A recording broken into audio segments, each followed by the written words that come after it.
Hey, tea sippers. Hey, tea sippers. Trump just announced the war with Iran is finally coming to an end. I thought he did that a couple of weeks ago. Y'all come on in. Come on in.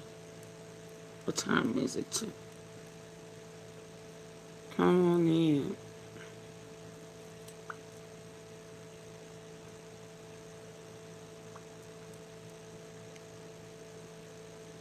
Hey, come on in. Let's touch bases on this old switcheroo, this old diversion, distraction, this play, this skit, this betrayal. He's a traitor. Traitor. Let's listen to this old Jew tell us about what these Jews are doing in our face. Auntie Faye, huh? I wasn't supposed to say it like that. Our special guest. Thank you. Who is EK? I don't know who EK is, but thank you. So listen, they're playing in our face. Erica. Got you. Got you, got you. Oh, well, thank you, special guest. Can I get you to hit the like button? Like, share, and subscribe. Let's talk about this. Get a membership, all of that good stuff. Mr. Good Stuff. Who do you think you are, Mr. Good Stuff? So listen, are they lying in our face? Of course they are. They've been doing it for umpteen years. Well, hell, at least they've been doing it all my life. Your mama and grandmama, big mama and them, been doing it all their life. It's just that now it's just really, revealing itself in a way in terms in which we can understand if we pay attention.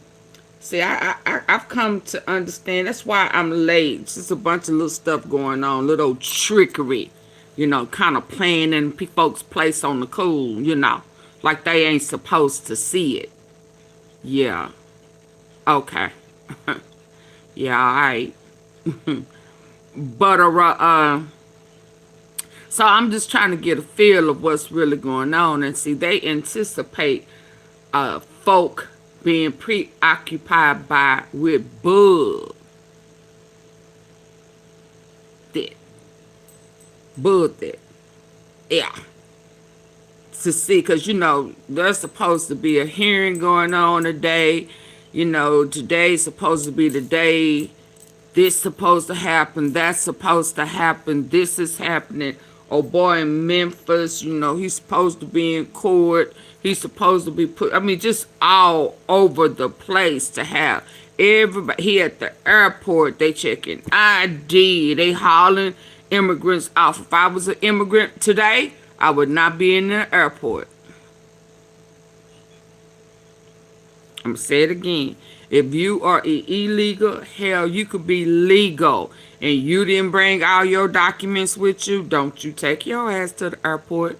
He trying to distract. Something finna come out with these Epstein files. Somebody finna expose him. One of them threats got taken serious and the threat got real. Sasha Riley was supposed to be on one of them talk shows.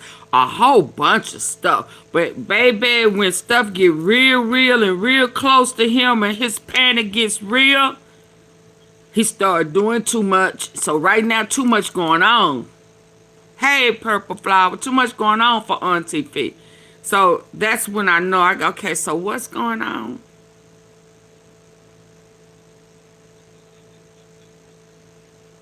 Yeah. So let's go on in, because I have another live set. It's Movie Monday. We're gonna watch a movie tonight about Enoch. He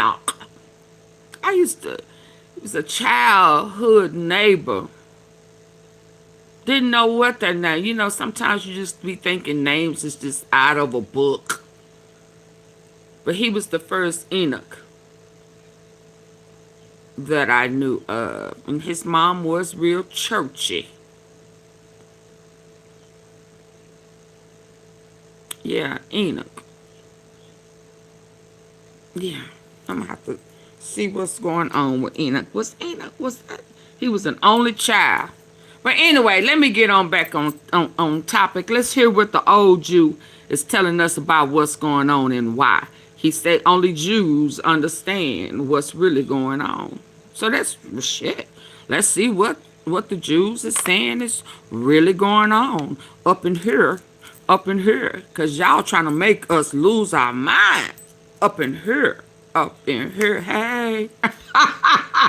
Let's go. Iran is finally coming to an end, and only Jews know this is just a distraction. Here's what you need to know. Trump posted this morning, complete resolution of hostilities. Oil crashed 10%. Stocks surged. Trillions. 3 hours later, Iran said, we never talked to Trump. This is psychological warfare. But here's what Jews figured out. It doesn't matter if it's real. So he lied again. Because both keep you distracted from what actually matters. Hey, naturally your success and your family. You're watching the news and scrolling social media. Meanwhile, your bank account has $300. And you're stuck working a 9-to-5 job you hate. Rich people make money off headlines. They buy oil stocks when prices crash. They short markets when war starts. But if you're broke, you can't play that game. So stop watching it. The world will be at peace from this war. Then the next crisis will hit. There will always be a crisis in the news. Jews learned this thousands of years ago. There's always a war, always a catastrophe, always something to panic about. And if you spend your life reacting to headlines, you'll die broke, and your family will remember you were always distracted. We don't ignore the news because we don't care. We ignore it because we know what actually builds wealth. Time with your family, skills that increase your income, assets that appreciate while you sleep. They hit None a of that near happens nuke while you're doom scrolling facility. about Iran. Stop asking if there will be peace or war, and start asking if your kids will remember you were present. If you want to learn exactly how Jews make and invest Did money he in say,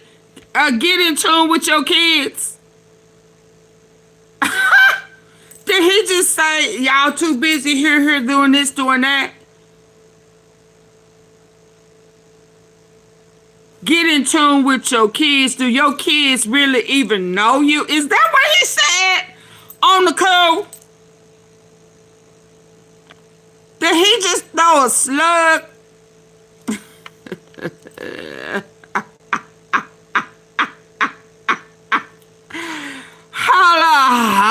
Hold on. Let me play that one more again. Did he just throw TV, huh? Huh?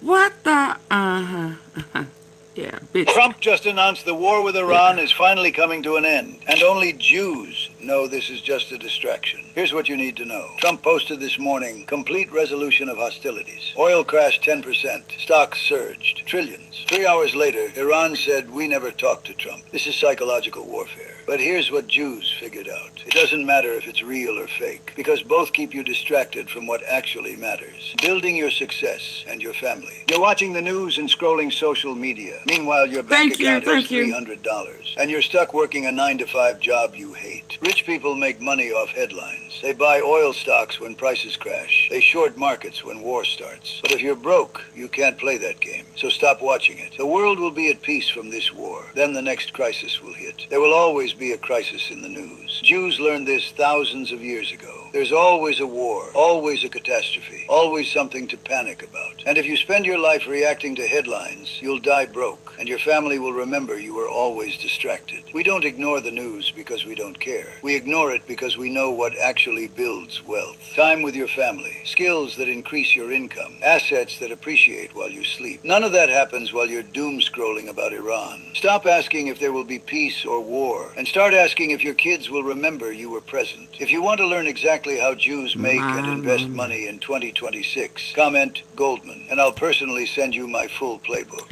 Well. What that lady say? Well.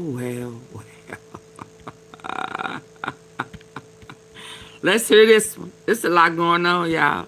And I'm going to watch our movie tonight. I'm watching the movie at 5:45. It's already scheduled. I'm going to watch it with or without you. I will end this one right here. End this one, and we watching to Monday. It's Monday movie night. Let's go. Professional wrestling is pedestrian theater, What? and as David Lynch... Shock reporters with crazy admission of defeat. I know he didn't. See, this is how he all over the place. Let's go. Let's listen. So, if professional wrestling is pedestrian theater, and as David Lynch said, we live in the theater of these days, well, then it seems just right to let Gorilla Monsoon set the stage for our breaking story and the Washington-Tehran showdown. Trump posts, blinks, and the Iranians respond. Well, there you see it on your screen, folks. Oh, The wow. upcoming bout, World War III. Welcome to Occupy Democrats. World and as War III. things just take a new bizarre turn with each passing hour, well, earlier today at 7:05, the commander-in-chief posted a typo-filled update to this dangerous escalation of tensions. Here's the tale of the tape. On the other side of this clip, the breaking news from Taco Trump and the response from Iran to his backpedal tweet just minutes ago. What is the president going to do in 48 hours, which would be Monday night, if they don't open up the strait? He gonna lie. As He gonna the pull president out like he announced, did. He will start by attacking and destroying one of Iran's largest power plants. To the Middle East now, where Iran is refusing to back down after Donald Trump issued his 48-hour ultimatum. The clock is ticking. Iran has just over 16 hours left to reopen the Strait of Hormuz, or the US says it will obliterate its energy grid. Tehran says if that happens, not only will it retaliate, it will close the vital shipping route indefinitely. Hey, Trump, you are fired. You are familiar with this sentence. Who fired? Thank you for your attention to this matter. Using Donald Trump's Did he fire catchphrase Trump? against him, Iran's president insists the Strait of Hormuz is open to all except Its energy grid. Tehran says if that happens, not only will it... Iran has just over 16 hours left to reopen the Strait of Hormuz, or the US says it will obliterate its energy grid. Tehran says if that happens, not only will it retaliate, it will close the vital shipping route indefinitely. Did he say Issued his you 48-hour fired? ultimatum. The clock is ticking. Iran has just over 16 hours left to reopen the Strait of Hormuz, or the US says it will obliterate its energy grid. Tehran says if that happens, not only will it retaliate, it will close the vital shipping route indefinitely. Hey, Trump, you are fired. You are familiar with this sentence. Thank He said, Trump. You're fired. Oh my God. Let me take this down so y'all can see. He just fired Trump. Hey, Trump, you're fired.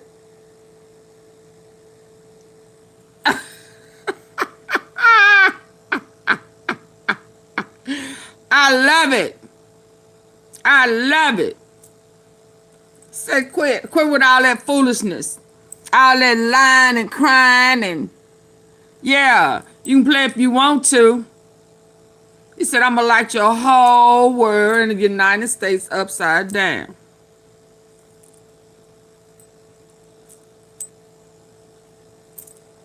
Trump, you're fired. Look at him. Oh, yeah, he ain't playing with him. Let's go. Let's keep listening. you are Wow. fired. You are familiar with this sentence. Thank you for your attention to this matter. using Donald Trump's catchphrase against him. Iran's president insists the Strait of Hormuz is open to all except those who violate our soil. But if Trump keeps to his deadline, Tehran is vowing to completely close the strait and inflict maximum damage to US-linked water and energy facilities across the Gulf. Now, the great thing about today's featured story is hold that on. it is a study That in was sweet. contradiction That was and funny. Retaliate, it says it will obliterate its energy grid. Tehran says if that happens, not only will it retaliate... Stop trying to strong on people. He will start by attacking and destroying one of Iran's largest power plant. To the Middle East now, where Iran is refusing to back down after Donald Trump issued his 48-hour ultimatum. The clock is ticking. Iran has just over 16 hours left to reopen the Strait of Hormuz, or the US says it will obliterate its energy grid. Tehran says if that happens, not only will it retaliate, it will close the vital shipping route indefinitely. Hey Trump, you are fired. You are familiar with this sentence. Thank you for your attention to this matter. Using Donald Trump's catchphrase against him, Iran's president insists the Strait of Hormuz is open to all except those who violate our soil. But if Trump keeps to his deadline, Tehran is vowing to completely close the strait and inflict maximum damage to US-linked water and energy facilities across the Gulf. Now, the great thing about today's featured story is that it is a study in contradiction and word eating. Contradiction. First the bluster, then the blink, then the backlash from Tehran from just minutes ago to this delusional posturing and posting. I told him, I said, Dan, if you don't mind, stay in the Situation Room and you watch all those attacks that we're hitting those guys with, and they don't know what's happening. Their Navy's gone, their Air Force is gone, their anti-aircraft is all gone, it's all gone. Their radar is all gone. Why are you lying? Their leaders are all gone. The next set of leaders are all gone. And the next set of leaders are mostly gone. And now nobody wants to be a leader over there anymore. We're having a hard time. We want to talk to them, and there's nobody to talk to. We have nobody to talk to. And you know what? We like it that way. Stop lying. Okay, get a load of You this have before nobody Sean to talk to Oxford because they're not backpedal from accepting Donald your Trump, calls and then texts. from Tehran, a stunning counterpoint. Trump posted this at 7:05. I am pleased to report that the United States of America and the country of Iran have had over the last 2 days very good and productive conversations regarding a complete and total what resolution leader? of our hostilities in the Middle East. Thought there wasn't anyone to talk to. Trump posted, based on the tenor and tone Oh, of I these, wish y'all could see this right here. It's a picture of him. Did I keep that? A picture of him talking to himself. Hold on. Yeah, I thought it was no leaders to talk to. Now you've been talking to folk all night long. Which one is it? Oh, who can you talk to? I thought all the leaders were gone. I can't, I am no longer playing with folk who play like they don't know what they talking about or like they don't forgot. Oh, no, you know what? You know what you said. You ain't that crazy. Yeah. Yeah. Yeah. Yeah. Yeah, where is this message? Yeah. These folks is crazy. They try to play all in your face like you don't know no better. Yeah, no. Let me get to it, cause homeboy talking to himself in the mirror, talking about he had a meeting. No, oh, baby, hold on. I want y'all to see this clown talking to himself in the mirror with his meet. It's a meeting. We have a meeting in the ladies' room. Be back real soon. Yeah, very productive meeting. Hold on, let me get there. I know I kept that child. This is his very productive meeting, y'all. And at first he said, they're all gone. There's just no one to talk. Mentally incompetent. I take the thing down, and that's what I see. Mentally incompetent and trying to bring you along in his craziness. Trying to bring you and I and everybody else along with his crazy, his cray. And then look, I'm talking to you, and then look.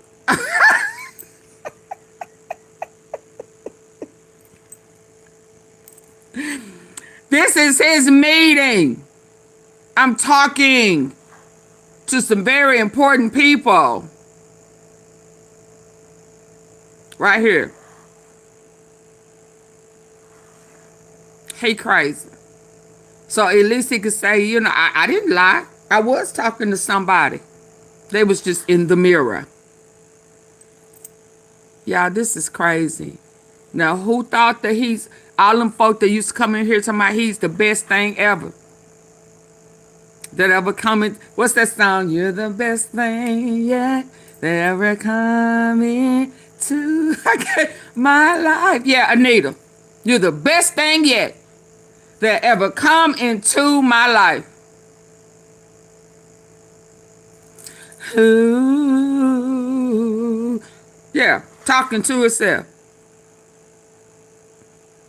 Yeah, let me get back to the story, y'all. This some of the craziest shit I have seen in my entire life. This is his very important meeting today, and they got some things accomplished. So we're gonna pump our brakes. I know what I said. Yeah. I mean, I can't tell y'all the shit done got out of hand. I can't tell y'all that I was trying to strong arm and intimidate and that shit didn't work. I can't tell y'all that, because then all I could hear is my mama in my ear telling me I'm a dumb piece of shit. And then I feel the mashed potatoes on my head when my brother dumped them. So I'm feeling humiliated. So I just can't. So I got to make this, seem good. I really am trying to get into heaven if he allow me in. So I don't want to lie, but I am talking to some, I think I'm very important. This is his storyline, y'all. He is talking to them people. Now remember that he said that he talking to them people. Watch them people come back and say, Donald who? Donald who? Which clone did I talk to? Cause you know some of these clones, if he ain't walking with that limp over his shoulder like the Hunchback of Notre Dame, if he ain't hunched over kind of forward, then that ain't the real Donald. And when them eyes look like they finna turn to a reptilian snake, that's a clone. That's an animal up under there. One of them aliens and shit. But carry on, Auntie Fig, baby, because you got a movie night at 5:45. So carry on. Okay, let's go. Y'all ready? Baby, because this clown right here will have you losing your mind up in her. Let's go. But he have a very important meeting, y'all. Right there. Okay, let's go. Let's get on back over here. Which one was it? Right here. Let's go. But I like when that guy said, "You're fired." Done. And now nobody wants to be a leader over there anymore. We're having a hard time. We want to. When he goes into character, y'all. When he starts saying, when he go off into that trying to be funny stuff, he know he in character. He lined his ass off when he started doing that. I just thought I'd let y'all know his routine when he started talking all crazy and funny. That he lying. Room, and you watch all those attacks that we're hitting those guys with, and they don't know what's happening. Their Navy's gone. Their Air Force is gone. Their anti-aircraft is all gone. It's all gone. Their radar is all gone. Their leaders are all gone. The next set of leaders are all gone. And the next set of leaders are mostly gone. And now nobody wants to be a leader over there anymore. We're having a hard time. We want to talk to them, and there's nobody to talk to.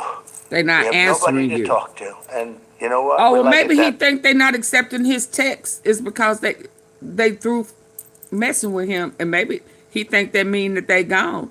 No, they just don't want to fool with you in your lives no more. You have no leverage. None. You better back down. Way. Okay, get a load of this Florsheim Oxford backpedal from Donald Trump, and then from Tehran, a stunning counterpoint. Trump posted this at 7:05. I am pleased to report that the United States of America and the country of Iran have had over the last 2 days very good and productive conversations by himself in the mirror. Complete and total resolution of our hostilities in the Middle East. Thought there wasn't anyone to talk to. Trump posted, based on the tenor and tone of these in-depth, detailed, and constructive conversations, which will continue through the week. I have instructed the Department of War to postpone all military strikes against Iranian power plants and energy infrastructure for a 5-day period, subject to the success of the ongoing meetings and discussions. Oh boy. Yeah, Sorry.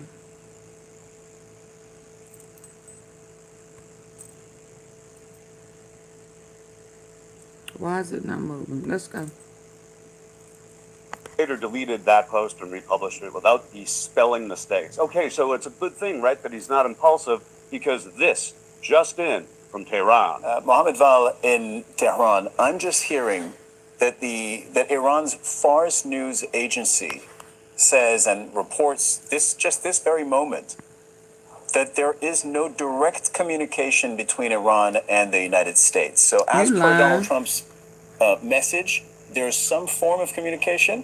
Iran, U.S. speaking in some fashion. He didn't say how, but he did seem to say it was progressing positively. We're now learning from the Iranians, or at least from Fars, that the communication, if it is happening, is not direct.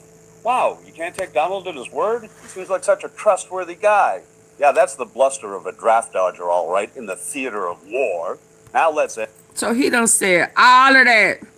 And Ron said, who he talking to? Huh? Who he talking to? Did he get an answer? He answering himself in the mirror. So that was a one-on-one conversation. Oh, my Lord. A message. There is some form of communication. Iran, U.S. speaking in some fashion. He didn't say how, but he did seem to say it was progressing positively. We're now learning from the Iranians, or at least from Fars, that the communication, if it is happening, is not direct. Wow, you can't take Donald at his word? He seems like such a trustworthy guy. Yeah, that's the bluster of a draft dodger, all right, in the theater of war. Now let's end with a guy who you should watch and follow and help beat this peach from the pine tree state. Now here's Graham Plattner running for Senate, not dodging the draft. Look, I fought in Iraq. I did 2 deployments to Fallujah and Ramadi. In the infantry. I've been very close to the realities of wars. And that was a war that never should have happened. And that we find ourselves here. Again. With another 2 deployments to Fallujah and Ramadi. In the infantry. I've been very close to the realities of wars. And that was a war that never should have happened. And that we find... Draft. Look, I fought in Iraq. I did 2 deployments to Fallujah and Ramadi. In the infantry. I've been very close to the realities of wars. And that was a war that never should have happened. And that we find ourselves here with another war that should not be happening. That is resulting in destruction and horror. Hey, frankly, Crystal. Taxpayers' dime. That is money that should be spent here in the United States. Absolutely. Money that should be spent in the United States. And you have our military leaving,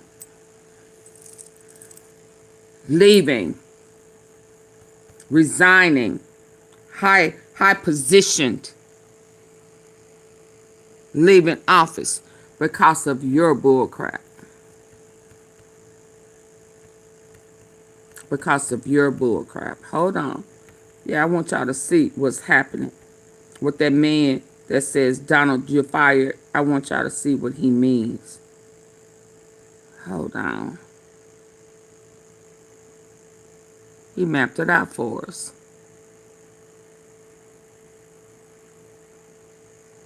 Hold on, where is it at?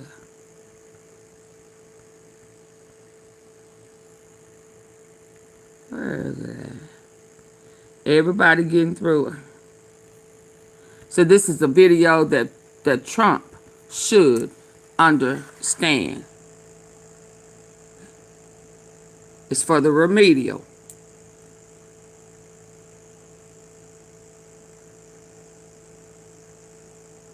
Hold on.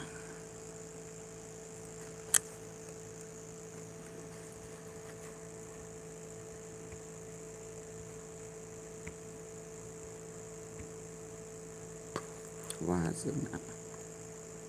I'm on it.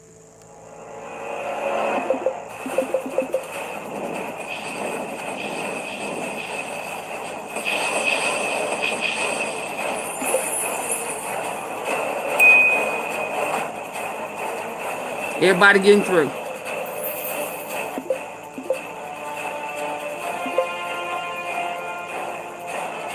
So you understand now? Oh my.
Once they get rid of Trump.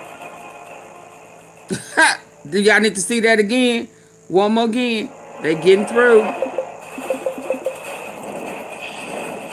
U.S. shooting. Trying to run. Bam, bam, bam. Killing our people. Oh, that's Israel. And U.S. Stop. Oil prices skyrocket.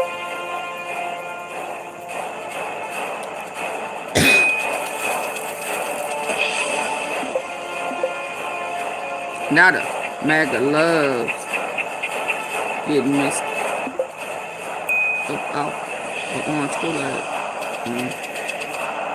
Orange ain't never been my favorite Kool-Aid.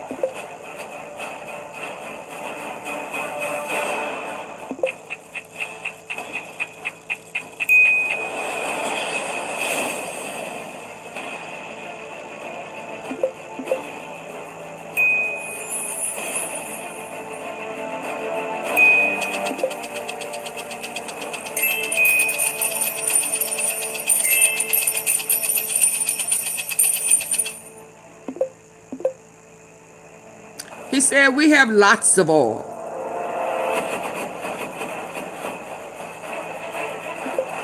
So why we sitting, why we begging for help?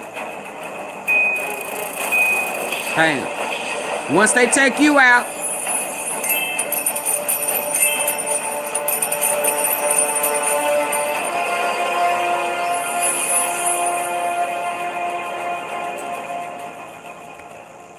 they got a plan. Now, again, who you talking to?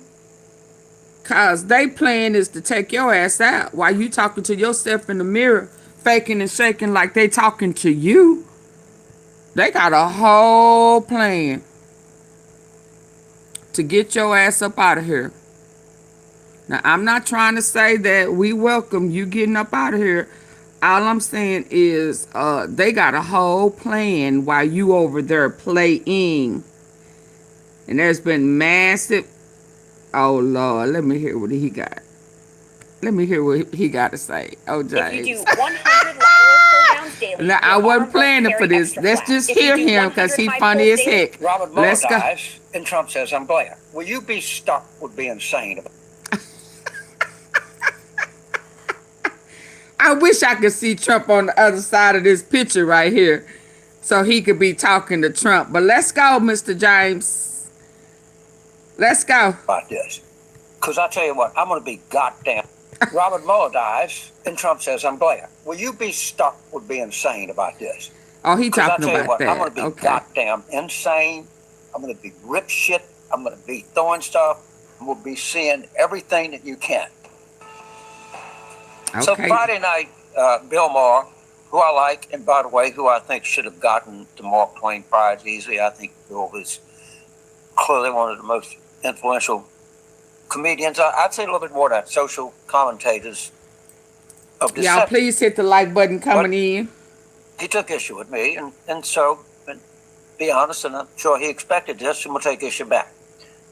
His critique was, as I would go online like some crazy old man, foaming at the mouth, Trump derangement syndrome, and I'm so disappointed they made that a thing. He was wise enough and mature enough to not have Trump derangement syndrome, and then he showed pictures of average Americans, I don't know, Uber driving, delivering furniture, or things that people do, and that only 1% of the country watches Fox, MS Now, CNN, or whatever, and that I was basically some old crazed crank out there who didn't appreciate hard work by other people. Well, Bill, and I'll tell you this, but I'm 81. I'm not likely to be able to move furniture for a living, but you know what? Given another year Trump in there in this market and the price of gas, I might be back to trying to move furniture to make a living, but hopefully it doesn't happen there. But the argument is Thank you, Janet. Myself and people like me are crazy. We're just blind rage, crazy. We can't stand Trump. We can't see anything. We've lost all context, all everything. Okay, I'm going to do something. I'm going to agree with you. I'm crazy. I hate it. Man, you know, a lot of people like me, we're crazy. And I was thinking back a long time ago, but I think it's still a kind of relevant book, a book called Catch-22. And I'm not a literature scholar or anything like that. But as I recall, the protagonist, is that the word I'm looking for? I don't know who it was. But anyway, a guy named Usarian was in war, and he didn't like anyone to get out, so he claimed that the war made him crazy. And I think it went something like this. The psychiatrist says, no, the fact that you are crazy means that you are sane. If you are in a situation like this and you are actually sane, it would mean you're crazy. So what I'm doing for myself, and people like me, and you know who you are, we wake up at 2 o'clock in the morning throwing shit against the wall. I can't believe this motherfucker is the president of the United States. He's ruining the country, he's ruining everything. We do that. What he just said. We are crazy. And we understand that. But maybe our craziness is evidence of our sanity. Because I got to tell you, I have no intention of ever changing my mind. And I do believe in history, and I believe that there are times, and I think this is maybe one of the grave crises that the United States has ever faced. Look at our deficit, look at our relationship around the world, look at the massive corruption that's going on. Yes, this is a very, very goddamn dark time in America. And what was prompting me to do that is I'm not sure Trump is a human being. Allow me to make my case, Bill. A human, yes, he does. He has limbs, he has all of this, and fine. But a human being has a reaction. We all have done that. We had somebody, a friend, whose mother died, and we try to say something, and it never kind of comes out right. But you try to grace. I remember when my daddy died, it was a huge event in Baton Rouge. And we were in my mother's, next to my mother in the funeral home. The guy comes up and says, "Oh, Miss Colville, I feel so bad. A friend, same thing happened to my best friend a week ago." And my mother said, "Oh, that's terrible. What was his name?" And the guy froze. He said, "I can't think of it." Okay, we just started laughing because he was trying to be nice. That's what human beings do. Now when Rob and Michelle were killed, and I assume Rob was a friend of yours, he's a friend of everybody else's. I know he had to be a friend of yours. And Trump said he didn't support me. Basically, I'm glad he's dead. Okay, that didn't move you. Your governor, Gavin Newsom, who spoke glowingly about his being dyslexic, and I want to apologize to people. I said I have dyslexia, and correctly people pointed out is, James, you don't have dyslexia, you're dyslexic. So I want to clear that little proper English thing up here. And basically, Trump attack dyslexic people. That didn't move you because you're so moral and so just and so wise and so all-seeing. And then the day after you did this, as if the thunderbolt from heaven comes down, Robert Mueller dies, and Trump says, I'm glad. Will you be stuck with being sane about this? Because I tell you what, I'm going to be goddamn insane. I'm going to be rip shit. I'm going to be throwing stuff. I'm going to be seeing everything that you can. Just sheer rage. And I want all of you people that are like me, that have this almost uncontrollable rage, this seething, this hatred, to He's a hateful that person. together we're going to stand. We know what this country was. We know what this country can be. We know what this country is today, and we hate every goddamn moment of it. Ooh. We're not going to change. We're going to be the same. We're fixing our visions. You can mock us. You can make fun of us. You can pity us. But what we're not going to do, we're not going to change our fucking minds. And we're not going to back off, not one iota. Yeah, I feel like another F-bomb is coming. So I have to pause and give a break in between them F-bombs because we know he good at it. He has a good deliverance of saying uck off. And it's one of them type days. Come on, finish it up now, Mr. James. Come on. Come on.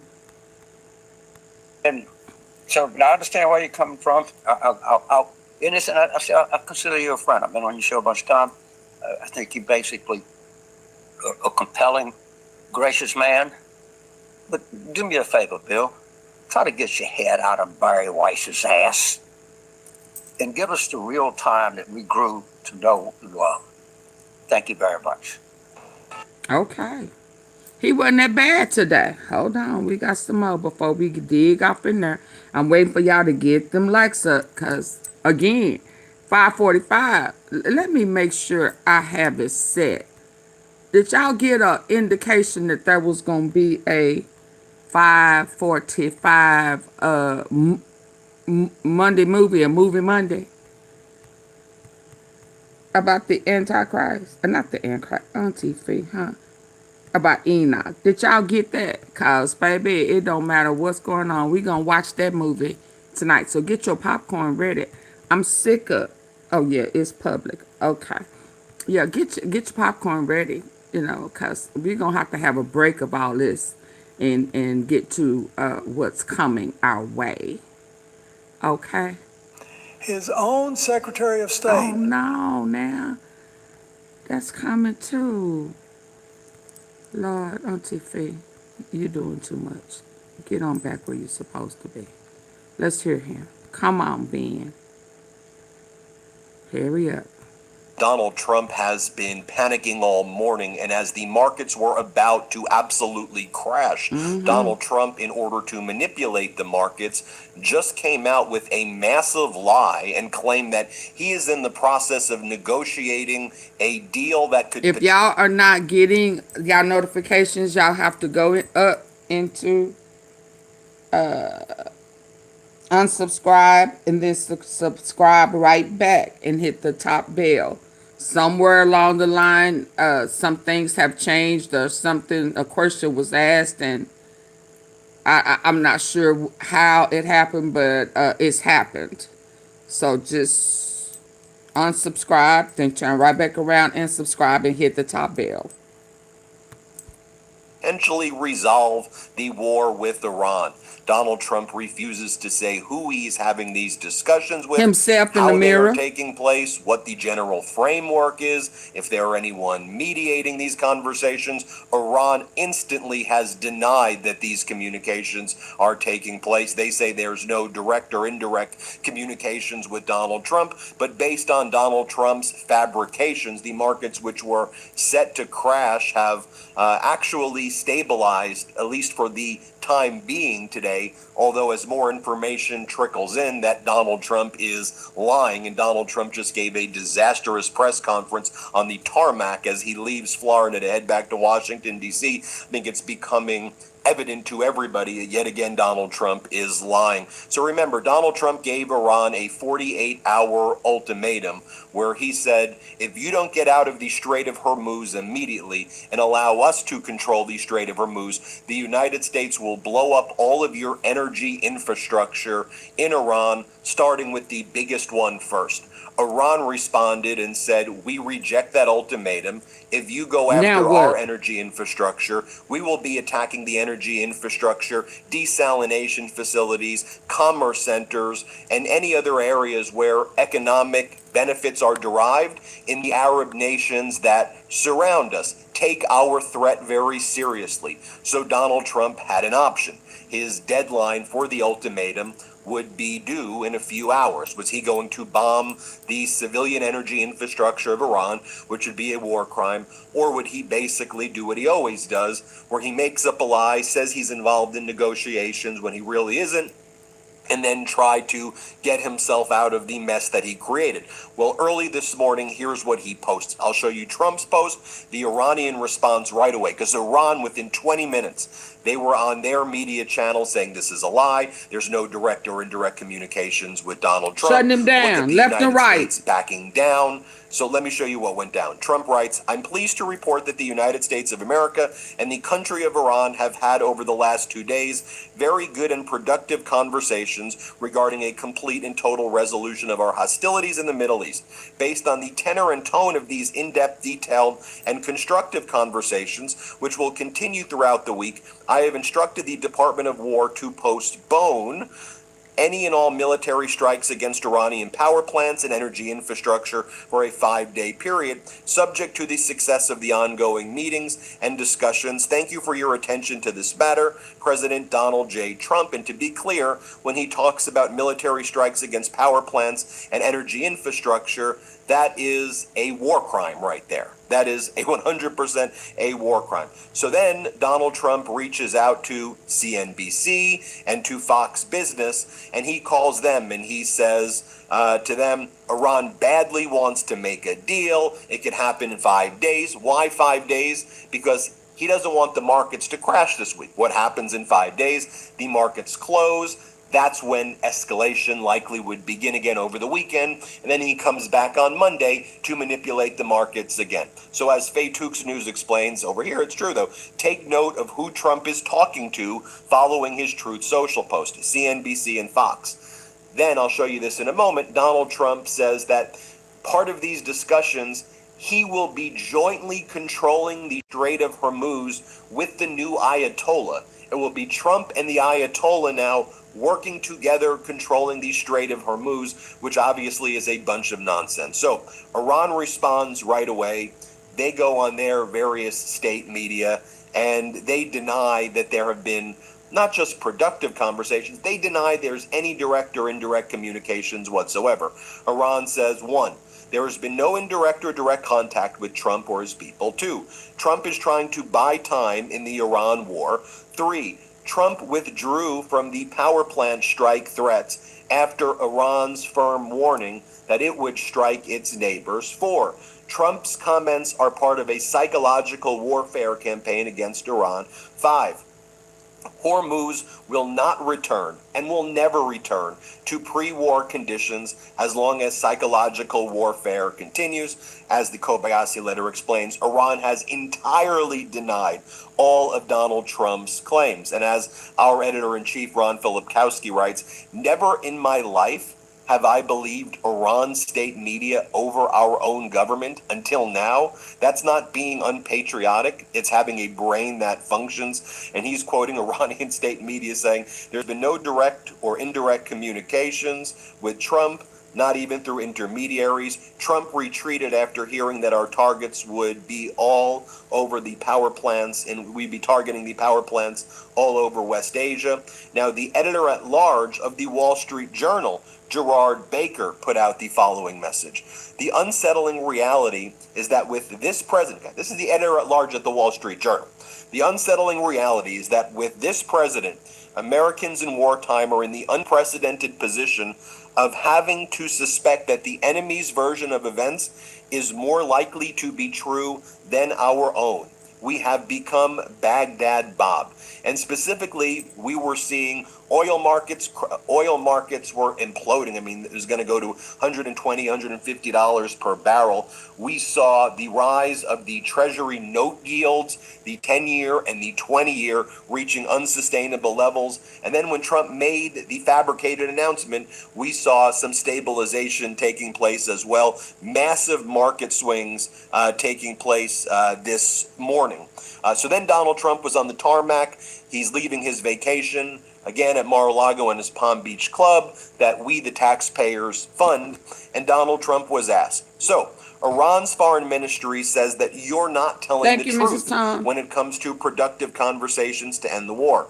What do you say to this? Here, play this clip. Mr. President, Iran's foreign ministry says you're not telling the truth when it comes to productive conversations to end the war. Well, they're going to have to get themselves better public relations people. We have had very, very strong talks. We'll see where they lead. We have major points of agreement. I would say almost all points of agreement. Perhaps that hasn't been conveyed. The communication is. What does that mean? What is he saying? They're unable to talk to each other. But we've had very strong talks. Mr. Witkoff and Mr. Kushner had them. They went, I would say, perfectly. I would say Jared. If they carry through with that, it'll end that problem, that conflict. And I think it'll end it very, very substantially. We have very much in mind our partners in the Middle East. We've had great relationships with a lot of them, as you know. A lot of them were surprisingly hit. And I was surprised to see it, and so was everyone else. But we have, they're very much in mind in the discussions. So the discussion. What is very much in mind? He keeps saying that. What is that? What? What type of merry-go-round nursery school talk is this?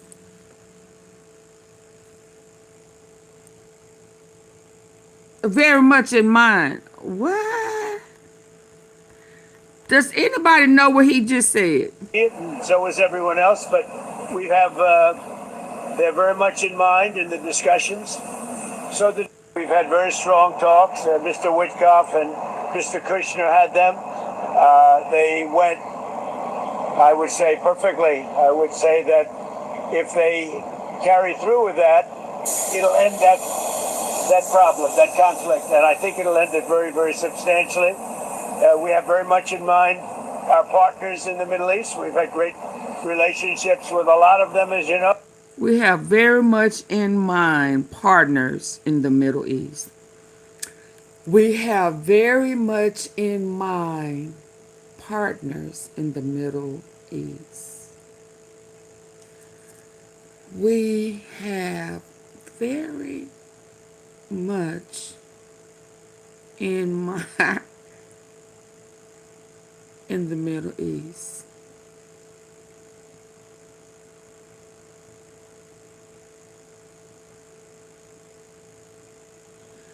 Jibber jabber, jib jib jab.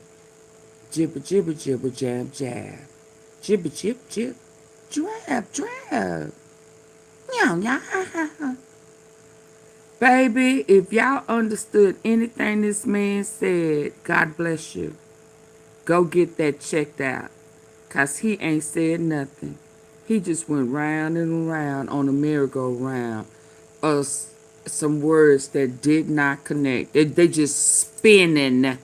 And I guess they're saying grab a word as it goes around and make it fit in. Oh my God. Jabber jabber. Jeep jeep jeep. A lot of them were surprisingly hit. And I was surprised to see it, and so was everyone else. But thank you, Rebuke, Alicia. They're very much in mind in the discussions. So the discussions took place yesterday. They went into yesterday evening.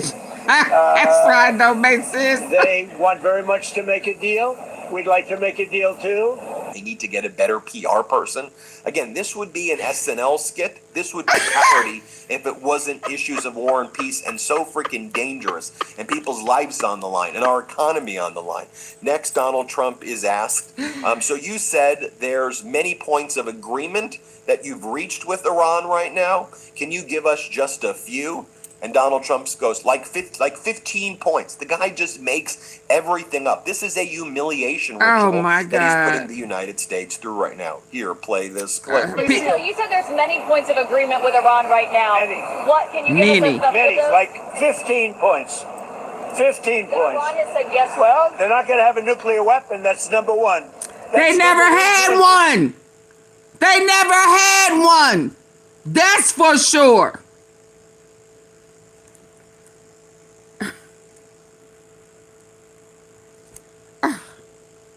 He's so insulting. They will never have a nuclear weapon. Said yes to that? They've agreed to that.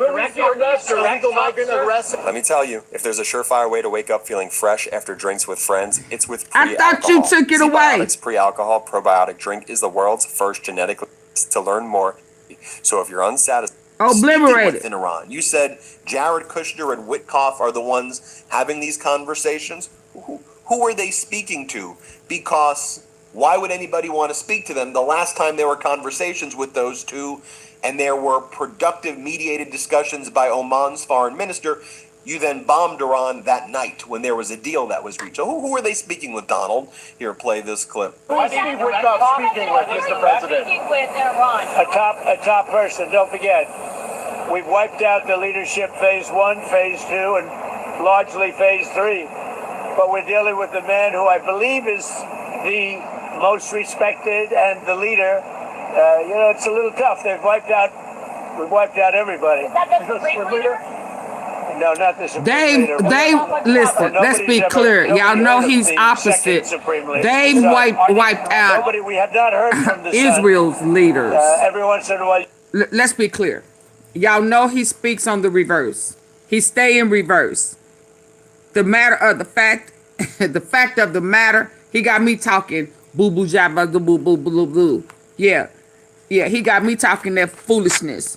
The leaders over in Israel, we steal the land, have been wiped out. And because BB ain't telling him what to say, he don't know what to say. You understand? He lost in the sauce. Yeah. Boo-boo sauce. Come on. Finish the line. We've wiped out everybody. Is that the Supreme leader? No, not the Supreme leader. We don't. Not the Supreme leader. Nobody heard of the second Supreme leader, the Son. Are these direct? We have not heard from the Son. We've wiped out everybody. Is that the Supreme leader? No, not the Supreme leader. We don't. Nobody heard of the second Supreme leader, the Son. So you don't want credit for taking out. Every once in a while, I told him, ain't he the Supreme when leader? There was a deal that was reached. So who are they speaking with, Donald? Here, play this clip. Who is Steve Witkoff speaking with, Mr. President? Speaking with Iran. A top person. Don't forget, we've wiped out the leadership phase 1, phase 2, and largely phase 3. But we're dealing with the man who I believe is the most respected and the leader. It's a little tough. We've wiped out everybody. They wiped out. Y'all hear him? He said it's a little tough. They wiped out. Y'all hear him? He changed it up. He said it's a little tough because Israel leaders have been taken out. Y'all must stop, boy. He caught it.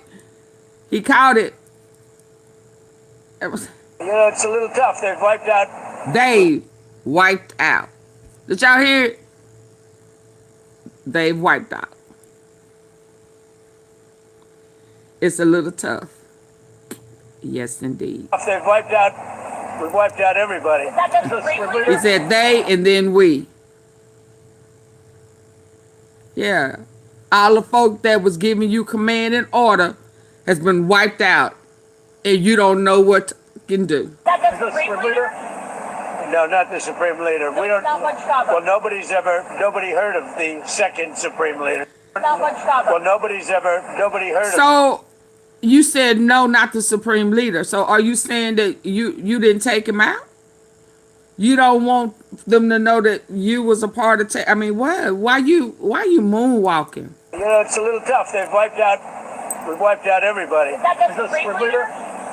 No, not the Supreme Leader. We don't. Well, nobody heard of the second Supreme Leader, the Son. Are these direct? Nobody, we have not heard from the Son. Heard of him. Every once in a while you see a statement made, but we haven't. We don't know if he's living. But the people that seem to be running it, and they seem that based on really fact, because things they've said. One thing is for sure, they don't have a fake Supreme Leader needing batteries and shit to give a message. I'm so sick of fake and phony people.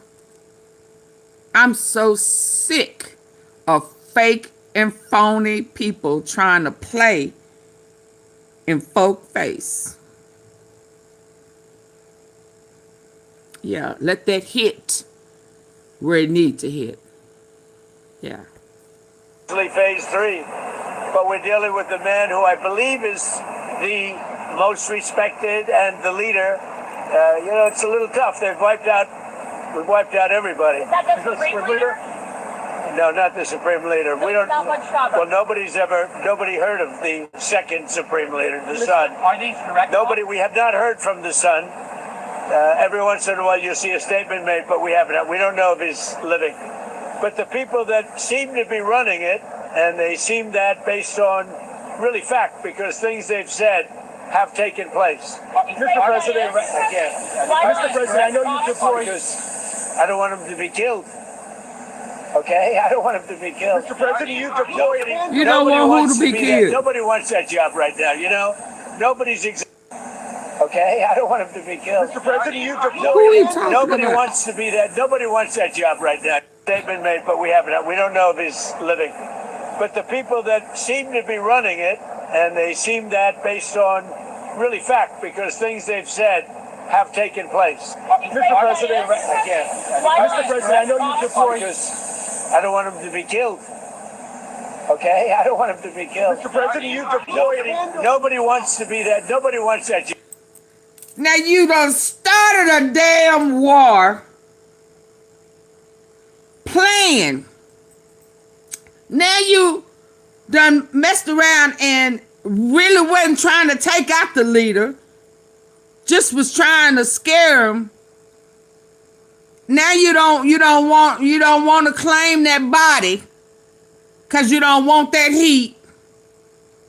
But you want to say that you took out everybody, but you don't want them killed. How do you take them out if you don't kill them? I mean, what?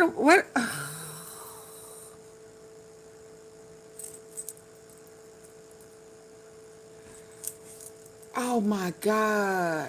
Who is over this man? Get MAGA. Why don't y'all replace him yourself? What the fuck are y'all doing? How you don't want to kill him, but you started a war? You think they just gonna give it to you? Hell, Maduro didn't just give it to you. Y'all had to sneak him in the middle of the night while he was trying to get him, get him a little something. Y'all had to sneak him. Ain't nobody just gonna give you shit. But it done got deadly. I'ma tell you, it done got deadly. And it ain't gonna be nobody to blame because Bibi Netanyahu already up out of here. And you ain't gonna be able to blame his clone. Them folk know he gone. Them folk know that y'all putting out this fake propaganda to try to throw people off, to throw the history off that y'all have lost this war. And in the meantime, you've also lost a lot of the supreme leaders in Israel. A lot of the devil worshiping Zionists are gone. And you don't know what the fuck to do because you was in the meetings asleep like hell. Sleep.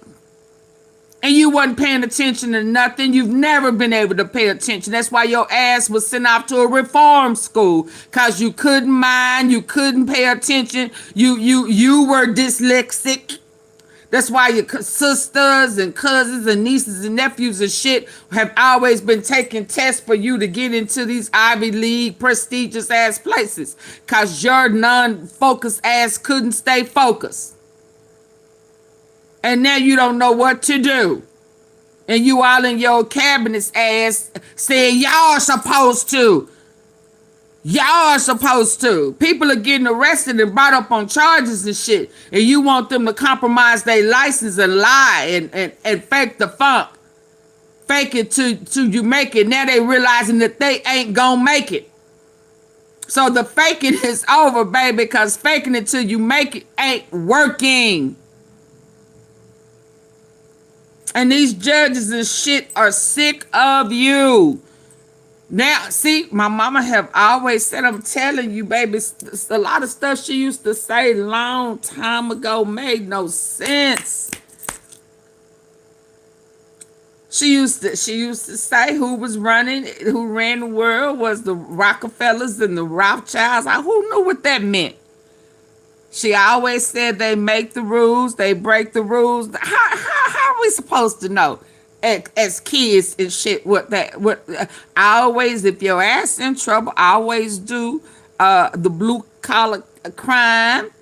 If you're gonna do time, do fair. My mama used to say all of this long time ago. Didn't make not a lick of sense. Why you be saying this crazy stuff?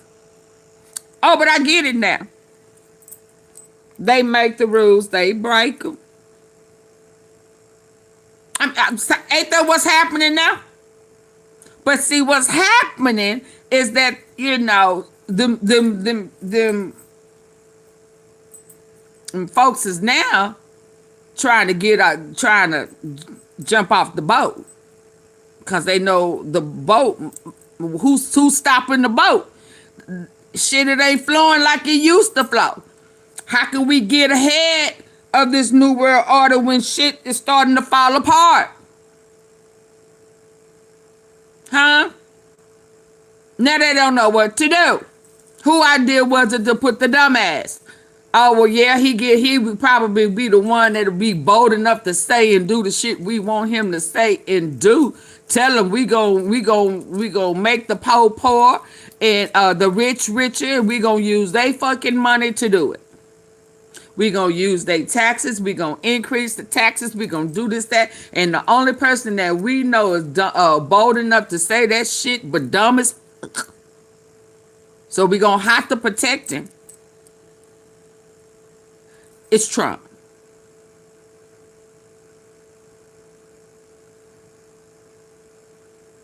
Israeli support for Netanyahu crumbles. Ooh, watch later. Okay. Yeah, that's what's happening. But mama, I hear you. I should have told her this the other day. Child, that stuff you used to be saying a long time ago never made sense until now. Can you believe it, mama? Because that's exactly what's happening. And I'm going to tell you, she said, which is making right now a lot of sense. She said, ain't nothing going to change until it start affecting them. They ain't going to change shit for you and I. But when it start affecting them, shit gonna change. Them oil prices and stuff, yeah. Them terrorists and, you know, yeah. He went too far. I'm gonna say that to say he's gone too far. And now the judges saying, no, you can't do that, man. Shut up. Don't nobody want to help us. This ain't never happened before. Even the ones that was going to help us in the New World Order, they saying this ain't it. I don't know which one of these clones is talking out the side of their neck. But you better wheel him in and redirect that MK Ultra. The mind manipulation. Because this shit here is finna uck us all. Okay, y'all better stay woke. On really fact, because things they've said have taken place. Hey, Mr. President, again. Marner. Mr. President, I know you deployed. I don't want him to be killed. Mary. I'm sorry. Okay, I don't want him to be killed. Mr. President, you Why you don't want him to be Nobody killed? wants to be that. Nobody wants that job right now, you know? Nobody wants the job of fooling with Iran.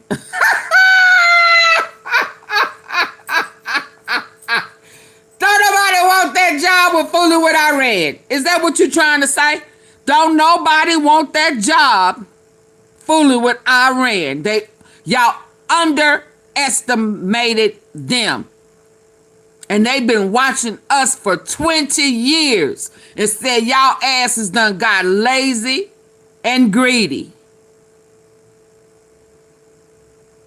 Lazy and greedy. You so fucking lazy, you don't want to change your own damn diaper.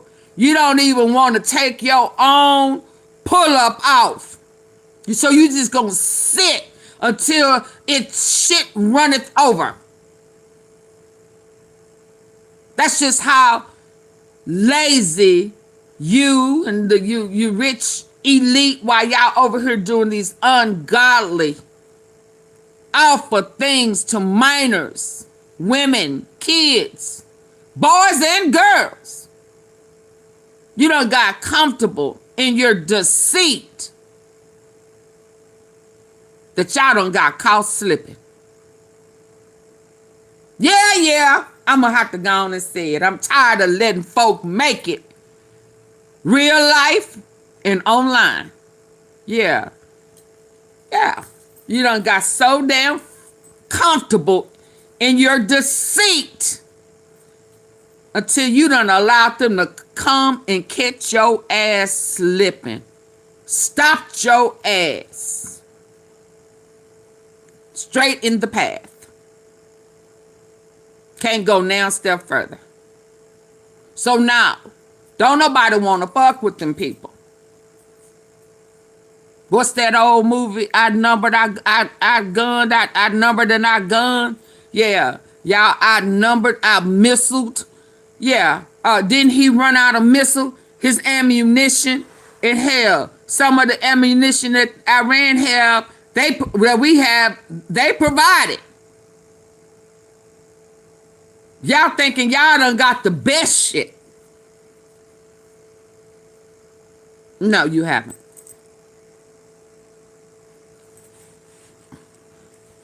And they don't want your big Bitcoin payment. Can I pay you in Bitcoins? No. Hell to the no. Did he say yen? What type of money you got to pay with? Yin yang? What? What type of money they want? What type of currency? Yeah, now you gonna have to pay. Yeah, this is some crazy shit, y'all. Auntie Fee, do I got some yin and yang in my safe? What type of money do they say they want? I used to have that dinar. I used to have that. I used to have some yin and some yang, some coins, some loose diamonds and shit. Lord. I need to open up a safe, huh? Hell, it may be gone.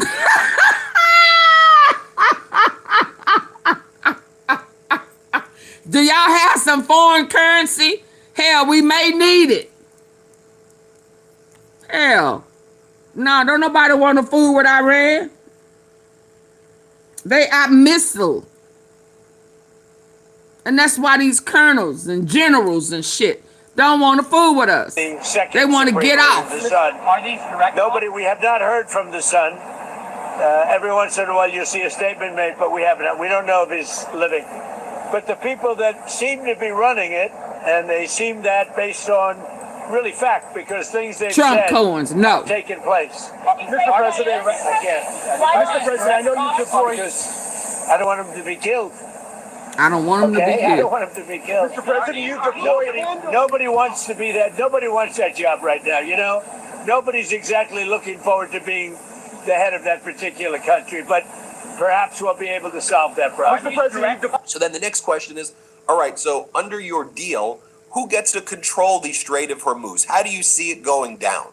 And Donald Trump goes, me, I control it. And who? Maybe the Ayatollah.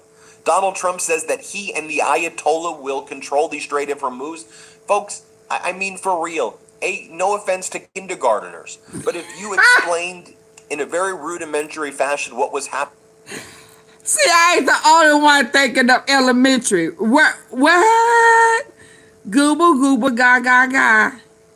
Gooba, gooba, gooba. I mean, it ain't even elementary. It is infantry. Gooba, gooba, gooba, gooba. Nah. Nah. It's baby talk. It's baby talk. None of this shit makes sense. I mean, kill the parasites. Get you some oil of oregano. Get you some, your diet needs to be pumpkin seeds. What else? It needs to be garlic and pumpkin seeds. And oil of oregano. Kill which one reach your brain and eat. Kill the parasites. It's eating the shit out of the brain. This is cray. What in the world is this man talking about? This don't make no sense. And people still believe in him coming over here talking about he the best thing yet that ever come into their life. Hey, this is crazy. Get the likes up. Support the platform. Help me reach this new goal. I got a goal. Come on. Handle your business with On TV. Stop playing with me. Cause at 5:45, we watching a movie. Let's go. No offense to kindergarteners, but if you explained in a very rudimentary fashion what was happening in Iran to a kindergartner, thank you. A bad student kindergartner wouldn't come up with something this outlandish. In my purse. That's how crazy this is. Here, play this clip. Thank you. What about the Strait of Hormuz? Who's going to be in control of that? That'll be opened very soon if this works. How soon? And who's in If what work? to be able to control the flow? If what work? Your mirror talk? Where you was in the mirror talking to yourself? Oh my God. Oh Lord, girl. Be jointly controlled. I need a drink. Maybe me. I don't even drink. Maybe me. You want the United States to be in Me control? and the Ayatollah, whoever the Ayatollah is, whoever the next Ayatollah. Look, and there'll also be a form of a very serious form of a regime change. Now, in all fairness, everybody's been killed from the regime. They're really starting off. There's automatically a regime change. But we're dealing with some people that I find to be very reasonable, very solid. The people within know who they are. They're very respected. And maybe one of them will be exactly what we're looking for. Look at Venezuela, how well that's working out. We are doing so well in Venezuela with oil and with the relationship between the president-elect and us. And maybe we find somebody like that in Iran. You're gonna control the strait with the Ayat. What are you even talking about? Next, Donald Trump has asked. Okay, see, so that's if you why say he the thought war it is was going to go the way in the next 5 days, he thought. You still want 200 with that woman in place. He thought that they was going to be able to do this with Iran. Put that somebody $1 billion supplemental. That's what you want. Over. And Donald Trump's like, it's always nice to have two. And put somebody in office. That's why he wanted to be a part of it, where he could be stealing from them. That's how he thought. They know who they are. They're very respected, and maybe one of them will be exactly what we're looking for. Look at Venezuela, how well that's working out. We are doing so well in Venezuela with oil and with the relationship between the president-elect and us. And maybe we find somebody like that in Iran. You're gonna control the strait with the Ayat. What are you even talking about? Next, Donald Trump has asked. Okay, so if you say the war is ending in the next 5 days, you still want $200 billion supplemental? That's what you want? And Donald Trump's like, it's always nice to have $200 billion. So you're saying the war's gonna end. You're shutting down rural hospitals. Americans can't afford health care right now. You could have just funded it with $30 billion, the Obama supplemental insurance plan that people needed. You could fund lots of health insurance for hundreds of billions of dollars. Educational institutions, schools are severely underfunded. I mean, you've gutted the government, you've gutted resources for people, and now you want $200 billion because, as you said, it's always nice to have. Democrats inflame it. What the hell are you talking about? Here, play this clip. It's great for all of them. Right, so more spending, do you still need $200 billion? It's always nice to have. Wow. It's always nice to have. It's a very inflamed world, and the Democrats inflame it. You know, largely the Democrats inflame it. Wow. Let me just talk about the others. So ICE has done very well. Then Donald Trump's like, we're doing a 5-day period. We'll see how it goes. And if it doesn't go well, we'll just keep bombing our little hearts out. We'll keep bombing our 5 days, the market's closed, you bomb. Then on Monday, you say, aha, we did a deal again, and manipulate the markets. Don't we all see exactly what is happening here? This is pure market manipulation. And the big point to talk about as well is that systemically, this is killing the United States. Market manipulation. It's really good to have. It's really good to have. So I don't need it. It's just really good to have. I mean, who else am I going to steal from? Huh? Who else am I going to steal from? And Doug now for chat. Hey, hippie.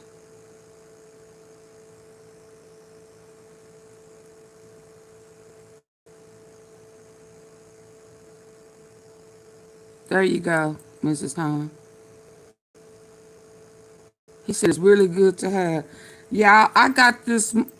Can y'all see? And I need to double check and see what is this that I have. I need to,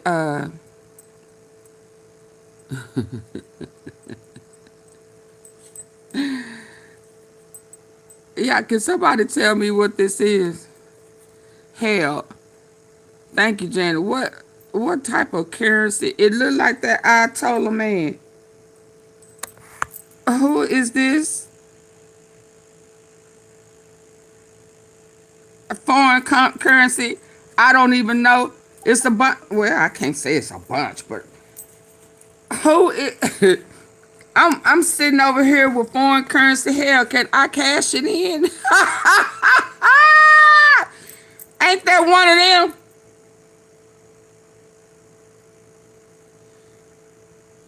It's, who is this one? Y'all, Japan. Is this Japan? Yeah, I think this that Japan money. Japanese money. Child, I need to see what's going on while we over here playing with these foreign countries. And I sure don't know who that is. Who is this?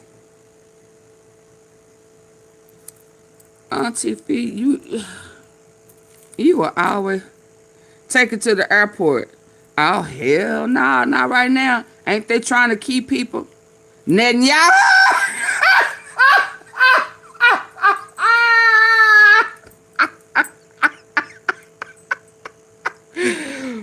Marshmallow! That's Netanyahu!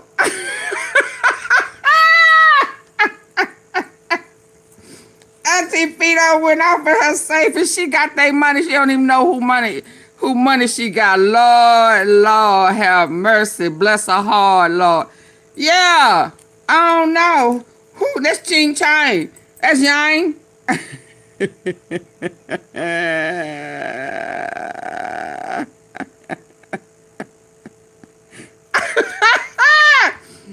Baby, if I have to pay a little something to get out some trouble, I got a couple of dollars or two, right?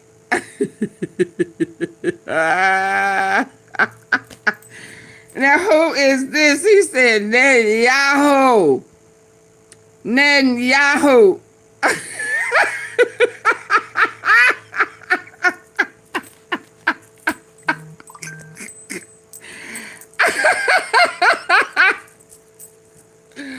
Where my charger? Where my charge? I'm finna. Oh, Lord, let me stop, y'all. Come on, let's finish. Cause 5:45, we watching the Enoch, the whole movie. They say it's a new version. We gonna check it out, baby. We finna get ahead. We finna figure this shit out. Okay, y'all, stop playing. But I need to check that currency out, baby, please. Because they saying the dollar ain't worth nothing. Hell, I may be rich in foreign country, and I definitely need to check that dinar. Who was that? Who was the dinar? Is that Iraqi money? Hell, I definitely need to see if I got. You can stand using your iPhone. I don't have no iPhone. That iPhone they say is a surveillance. No. It's always nice to have. It's a very I'm giving up mine. world, and the Democrats inflame it. Listen, y'all, I got a middle ass credit card that I don't even like fooling with, because you got to have an iPhone to work it. So I don't understand why they gave me that credit card. I ain't had no, but I'm ready to give that up, because they talk about it, how it's being used as a surveillance and all of that type of stuff. I don't want no iPhone. I don't even want their credit card. I'm about ready to close that one. That is the one I very seldomly use. I was going to give it to Scooter. Let that be their credit card. But, in fact, when I got it, I went through he had an iPhone to set that. And I'm like, there's no other way for me to check my balance and all of that type. Oh no, they too complicated. They that complicated because they want to be able to give them all your information, and it's a tracker. So now I don't have no iPhone, and I'm finna give up this credit card. I promise y'all that. Let's go. Inflame it. Let me just talk about the other. So ICE has done very well. Foreign exchange, Trump's okay. like, we're doing a 5-day period. We'll see how it goes, and if it doesn't go well, we'll just keep Scan it bombing on our Google. little hearts out. We'll keep bombing other. Donald Trump's like, we're doing a talking about. Here, play this clip. You can scan it on Google. Mr. President, do you still need $200 billion? It's always nice to have. He didn't know the lie. It's always nice He to didn't know have. what It's he a was very supposed to say. Inflamed world, and the Democrats inflame it. Largely the Democrats inflame it. Let me just talk about the other. So ICE. Oh, you said I could scan it Then Donald on my Trump's like, phone. doing a Okay. 5-day period. We'll see how it goes. Caesar. And if it doesn't go well, we'll just keep bombing our little hearts out. We'll keep bombing our little Marshmallow, that was 5 funny. days, the market's closed, you bomb. Then on Monday, you say, aha, we did a deal again, and manipulate the markets. Don't we all see exactly what is happening here? This is pure market manipulation. And the big point to talk about as well is that systemically, this is killing the United States economy, because the conditions haven't changed. The Strait of Hormuz is still controlled by Iran and effectively shut down. The oil shipments are not leaving. I can scan it on the War is Android. still taking place. In fact, this morning, Israel has ramped up, not ramped down, ramped up strikes one is on Budapest. Tehran. So that's taking place. Iran continues to strike neighbors. So this is all a fugazi. This is all one big lie. And here, play this clip. To get together today by probably phone, because it's very hard to. This is Iraqi money. That's Budapest. And what is this other? Take a picture and Google it. We'll at some point very, very soon meet. We're doing a 5-day period. We'll see how that goes. And if it goes well, we're going to end up with settling this. Otherwise, we just keep bombing our little hearts out. And meanwhile, there's massive natural disasters taking place in Nebraska, in Hawaii right now. Trump doesn't mention any of that. There were 2 people killed overnight, a dozen injured in a collision between a Jazz Airlines flight 646, which is a Canada Air regional jet, and a fire truck at LaGuardia Airport, where we believe that the flight control was understaffed. And you want to comment on that, Donald? The plane crash at LaGuardia Airport? Here, play this clip. Thank you. Are these direct shots on the plane crash that happened there? Terrible. They made a mistake. It's a dangerous business. That's terrible. Thank you. They made a mistake. And then here's what Donald. They made a mistake. That's all he could say. But he knew to say he wasn't trying to kill. He wasn't trying to kill that Iranian leader, didn't he? He said that. He does not. Don't nobody want to claim that. Why? Flight 646, which is a Canada Air regional jet, and a fire truck at LaGuardia Airport, where we believe that the flight control was understaffed. And you want to comment on that, Donald? The plane crash out. He don't want to comment on nothing. Y'all, who is this? I'm going to check, but I just saw that. I said he look like he a brother with a high top. You know, well, not high top, but he look like he a brother, huh? Yeah, I have no, don't please don't ask me. And who little money is this? Oh, this little money. That little money. That little money. But is that not that temple thing? Is that not one of them? Oh, that's Afghanistan. Okay, I saw that. I saw that. That's that. That's that. Who are you? You look like you could be one of our people. Who are you? So if that is Iraq, then who is this? Dinar. So that's Iraq too. Yeah, I need to cash this stuff in. But if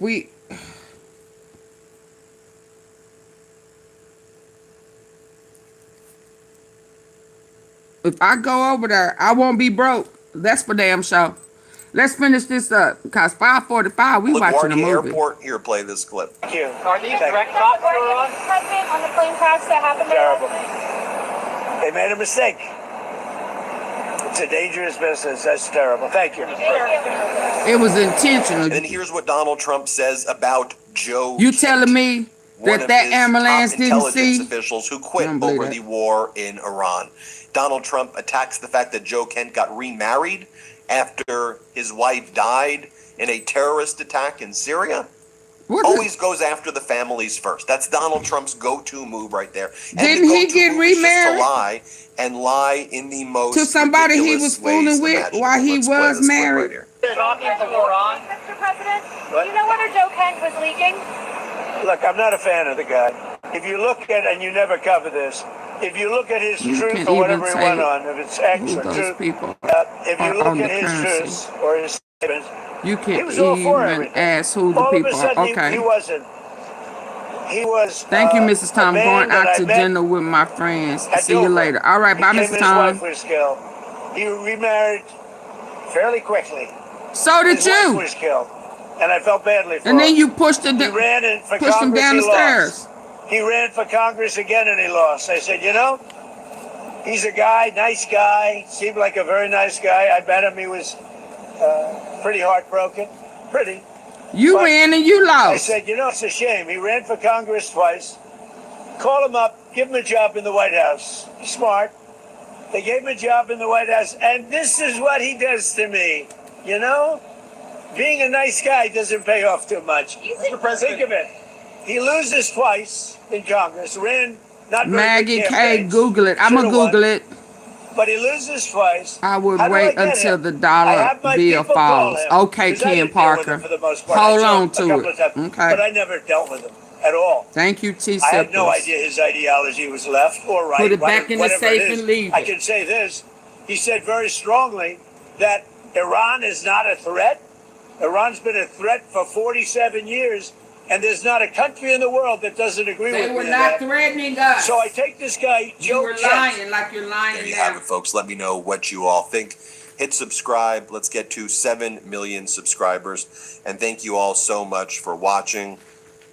A lot to report today. It's going to be a busy day, folks. Yeah, hit subscribe. really Let's get to is. 7 million subscribers. Want to stay plugged in? Become a subscriber to our Substack at MidasPlus.com. You'll get daily recaps from Ron Filipkowski, y'all ready to hear from one of the presidents that had a little sense whether he was cheating on Hillary or not? Is that the one I'm supposed to go to? Yeah, because what time is it? Because we got a movie to watch. Hold on. Oh, y'all hit the like button, please. Yeah. And thank y'all for giving me pointers, because, Lord, the sense I used to have, hell, he making me act like I don't have no type of sense at all, because he don't have none. This is the craziest shit ever. The world's first titanium nonstick pan. It's going to blow your hair back. Gonna blow your hair back. 3 Michelin chef. I want to bring in retired Major General Spider Marks. Spider Marks, founder and president of the Marks Collaborative, head of geopolitical strategy at Academy Securities, and director for Allied Critical Metals. It's good to have you back. So, obviously, we saw a quick reaction from the markets. It was positive when, the president said, we're going to stop this and we're having talks. But you just heard David lay out very clearly and very importantly the complications of that. So, after hearing what you heard from both sides today, there we see the Dow up 600 plus points. Where does that leave people who are wondering if we are close to an off-ramp in this war? Well, I tell you, David's analysis was spot on. Positive when, the president said, we're going to stop this and we're having talks. But you just heard Trump David lay out very clearly and idiot. very importantly the complications of that. So after hearing what you heard from both sides today, there we see the Dow up 600 plus points. Where does that leave people who are wondering if we are close to an off-ramp in this war? Well, I tell you, David's analysis was spot on, very broad, incredibly well done. So thank you for that. I think where we are is, look, there are really three things that we have to embrace. Number one is this Iranian regime is not going anywhere. This may be, as we would say, possibly describe, this is the hill they're going to die on. Look, they're incredibly weakened, but they still have the capacity to resist. I don't know what they're going to agree to going forward. What is the off-ramp that they're looking for? What's the off-ramp that the United States and Israel is looking for? So we got to focus in on the regime and how do they perceive themselves going forward? And David talked about this. Look, the theocratic side of that. Look, the IRGC exists to protect the revolution. So do they now embody the revolution? Because we haven't seen the theocracy, right? We haven't seen Mujtaba Khamenei. There's no proof of life there. So we know there's immense struggle going on. So in terms of who might the United States be looking for, what's the off-ramp that the United States and Israel is looking for? So we got to focus in on the regime and how do they perceive themselves going forward? And David talked about this. Look, the theocratic side of that. Look, the IRGC exists to protect the revolution. So do they now embody the revolution? Because we haven't seen the theocracy, right? We haven't seen. He makes my anxiety shoot through the roof. I know, right? There. So we know there's immense struggle going on. So in terms of who might the United States be talking to, it's obviously somebody with the senior leadership of the IRGC, I would imagine. The second thing to think about is decisions in terms of where the campaign goes, this maritime and air campaign that the United States and Israel has taken on over the course of 4 weeks now. That is all decisions about how this thing progresses, Chris. These are political decisions. I've argued that the military objectives, albeit never clearly stated, really kind of focused in on the nukes and the proxies and the ballistic missile capabilities. Those were achieved, I think, in terms of setting them back probably by another 5 to 8, maybe even 10 years. Those were achieved probably after 96 plus hours.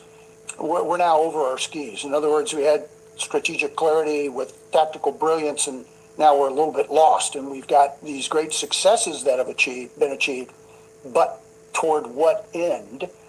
And then the third thing is when you do look at the military, look, you got 5,000 Marines showing up, immense capacity to do some incredible damage, to survive, to execute operations across the shore. That's all about leverage. What they're specifically going to do, we could walk through the options, but they've got to be able to be there and they need to be on station. That makes it crystal clear to the regime that at least we've got the capacity. And the one thing within that is if those Marines or any land forces are going to be used to secure the highly enriched uranium, that becomes a soldier and personnel suck. It will just eat up manpower. So the 5,000 would be insufficient in order to get that done, unless there was some agreement that was reached. I'm not saying that that's the case. So we got to be very careful about, very clear-eyed, I think, in terms of understanding that the Marines and that presence and the fact that manpower and maritime capabilities are not going to be decreased, they're going to be increased. That's all about leverage. Yeah, and I think there are a couple of questions, right? How far is President Trump, willing to go, and under what circumstances? He's threatening now to obliterate Iran's power plants if they don't reopen the Strait of Hormuz in 5 days. Let me play some of what the U.S. ambassador to the UN, Mike Waltz, had to say about that. The president is not messing around. He stands, unlike his predecessors, he stands by his red lines, and he's not going to allow this genocidal regime to hold the world's energy supplies or economies hostage. So to your point, has Trump backed himself kind of into a corner militarily that there needs to be so much of an escalation to get what he says he wants, or maybe even what the Israelis laid out that has to happen? Or does anyone even really know what his red line is? Do he I don't even think know? so. That's the challenge. I mean, if I look at it, and I'm trying to be clear-eyed here, we either maintain the pressure of the campaign we have right now, which is very costly, and obviously there are political implications to that. You keep talking, trying to work some type of diplomatic solution. You leave, you just say, and we're prepared to depart, or you escalate. And that's the big one. Are we going to escalate this thing that again, and I can't speak, Chris, to those political pressures that our president has to deal with, but they're very obvious, right? We've got a midterm coming up. We've got how much longer we're going to be there. We're moving through a circumstance now where there's domestic pressure he has to deal with. And this Iranian regime and the United States are, they measure themselves against two entirely different standards. Iran has no domestic, anything that they care about. They just want to survive. And then you look at the United States, they've got multiple constituencies that they have to take care of, both globally and domestically. And it becomes very, very difficult. I don't see the regime giving up. I don't see the regime giving in. I mean, without being too flippant, it's like Monty Python and the Holy Grail, where tis but a scratch. They're getting their arms and legs cut off, but they're going to hang in there. And I think they're going to be able to hang in there for a couple of years, minimally. Oh, Major Lord. General Spider. I hope this is not... Iran can't... Will you please listen to me? Don't do nothing to us because of Trump. This is not our fault. Something wrong with him in the head. Let me get on to a sound mind. Let's see what he had to say this morning. Where's the first one?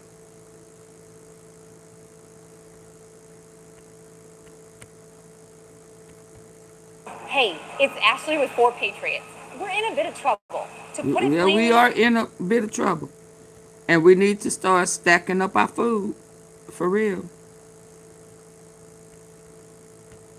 we need to clear out some space in our warehouse. 2026 is one of the, folks, I want you to sit with me for a minute. I just want to make sure this is the first one. He did a couple of them today, and I want to make sure. No, this is the first one. Days before the strikes, accepting ballistic missiles. Yeah, when he woke up this morning. That old church song, it was early one morning, just about the break of day. My Lord Jesus called me. Yeah, but he washed our sins away. Lord. Let's start with this one. I don't know why it's having that funny little look on it. Do I need some light? Can y'all get the lights up for me? Yeah, them few more days is a distraction. I'm listening to some in my other ear. Yeah, he faking the funk in our face. And I'm just so sick of folk faking the fucking funk. Can't be real about shit and trying to act like they was just playing. Now, you wasn't playing. You trying to destroy some shit. Yeah. Come on, back that thing up. Let's go. You know, I want you to do something for me tonight. I want you to take a breath. You know, I want you to do something for me tonight. I want you to take a breath. Just one. Because what I'm about to walk you through is serious, and it deserves your full attention. Not as Democrats or Republicans, but as Americans. Today is March the 23rd, 2026. It is day 24 of the war with Iran. And right now, as you're watching this, a clock is ticking. Sometime around 7:45 this evening, Eastern Time, a 48-hour ultimatum issued by President Trump from his Truth Social account will expire. He told Iran and he told the world that if the Strait of Hormuz is not reopened by that deadline, the United States will, in his words, obliterate Iran's power plants. Now, let me tell you something. Iran didn't flinch. The Islamic Revolutionary Guard Corps came back with 5 words that should keep every one of us up tonight. They said, if you strike electricity, we will strike electricity. And they weren't just talking about Iran. They're talking about Israeli power grids. They're talking about desalination plants in the Gulf that provide drinking water to millions of people. They're talking about energy infrastructure in every country in that region that hosts an American military base. Iran's Defense Council went further. They threatened to mine the entire Persian Gulf. Now, I want you to hold that picture in your mind for a moment. 2 nuclear-capable nations trading public threats about destroying each other's civilian power infrastructure. And the deadline was set not in a secure diplomatic communication, not after a call with congressional leaders, not from the Oval Office. It was posted on social media late on a Saturday night. And we'll come back to that because it matters more than people realize.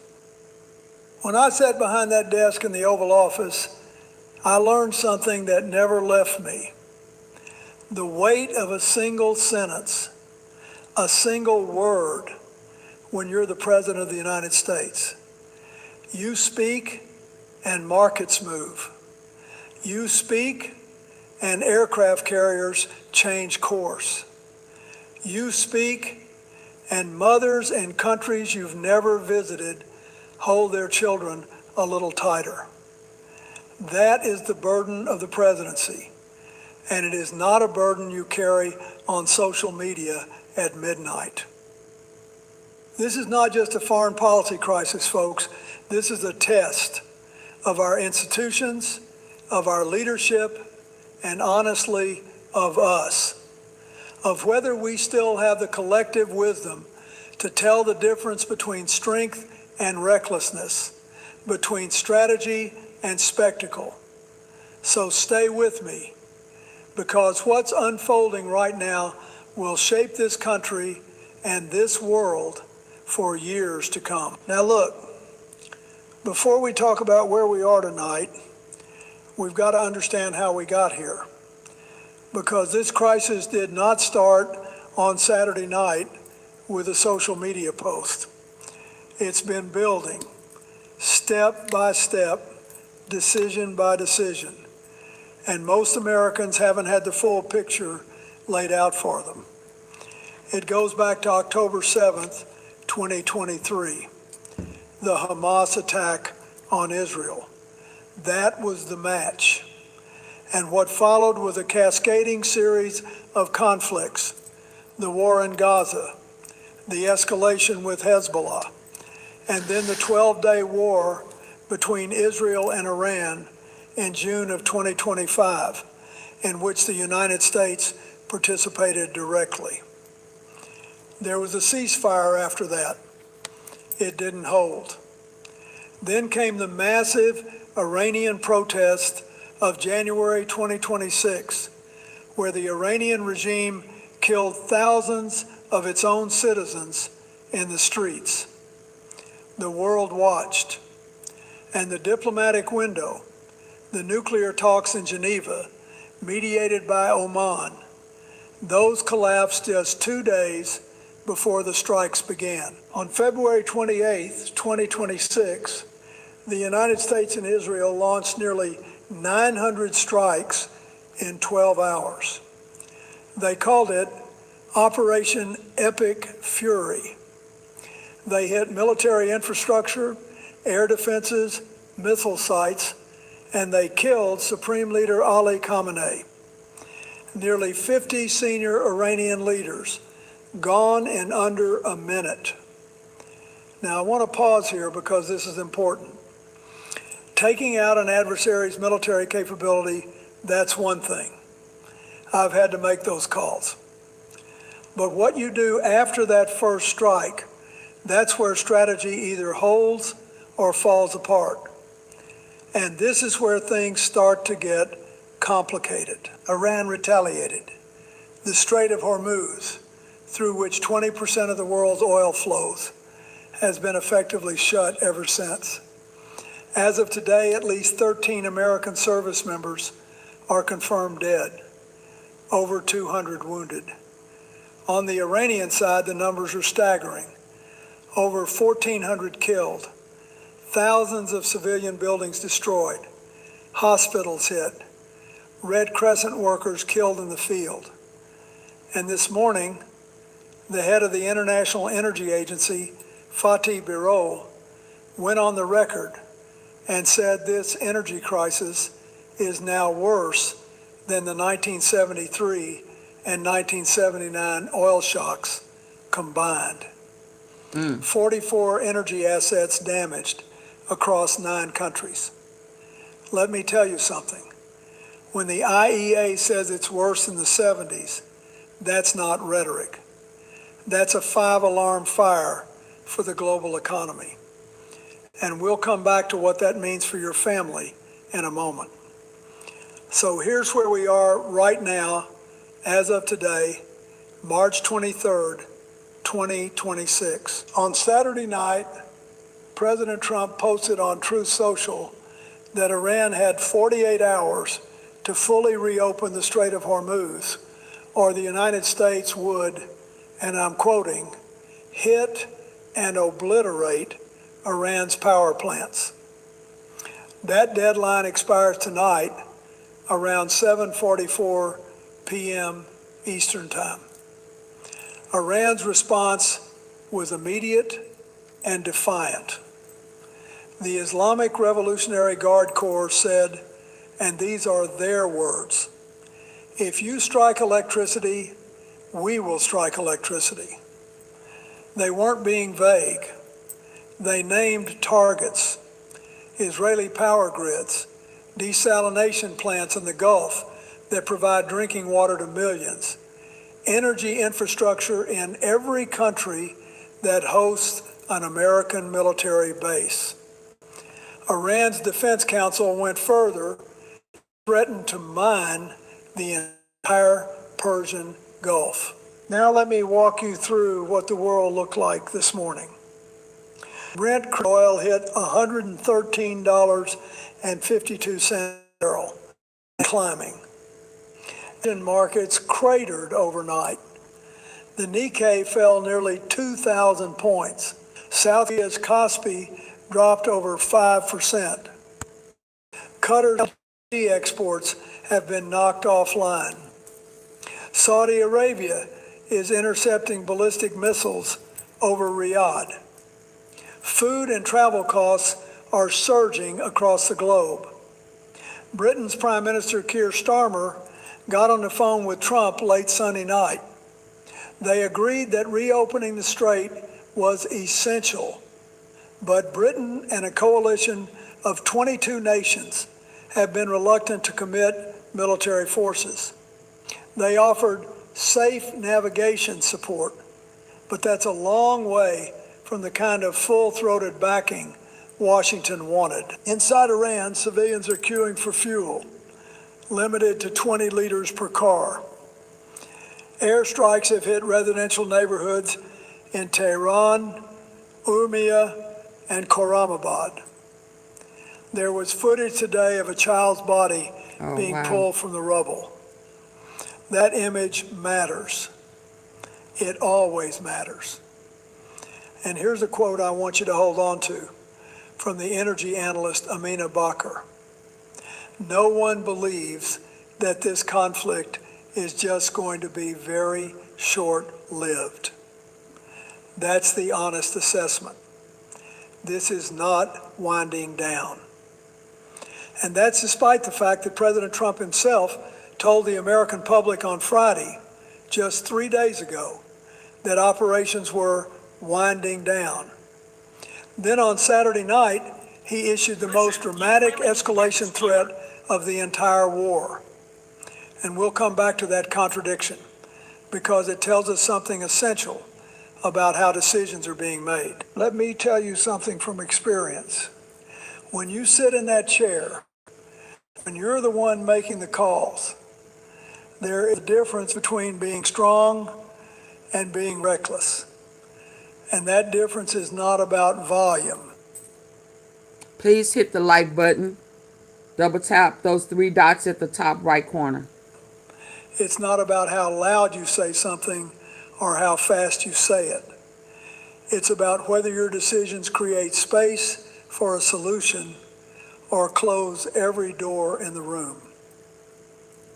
When I ordered strikes against Iraq in 1998, Operation Desert Fox, I went to Congress first. I briefed our allies. I used back-channel diplomacy to make sure that every nation in the region understood what we were doing and why. Were those strikes popular? Not with everyone.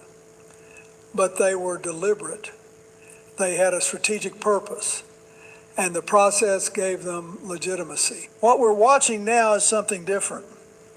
A 48-hour ultimatum issued on social media, not from the Oval Office, not after a televised address to the nation, not after consultations with congressional leadership that anyone can point to. Posted on Truth Social late on a Saturday night with a ticking clock that eliminates space for any negotiation. Now, I want to be fair here. The Strait of Hormuz is a legitimate security concern. 20% of the world's oil passes through that waterway. Reopening it matters to us, to our allies, to every family paying more at the gas pump tonight. I am not disputing the goal. I am questioning the method. Because here's the honest truth. When you deliver a public ultimatum to a nation whose supreme leader you killed 3 weeks ago, whose cities are under bombardment, whose people are lining up for fuel, you're not giving them a path to compliance. You're daring them to escalate. And that's exactly what they did. And then there's the inconsistency.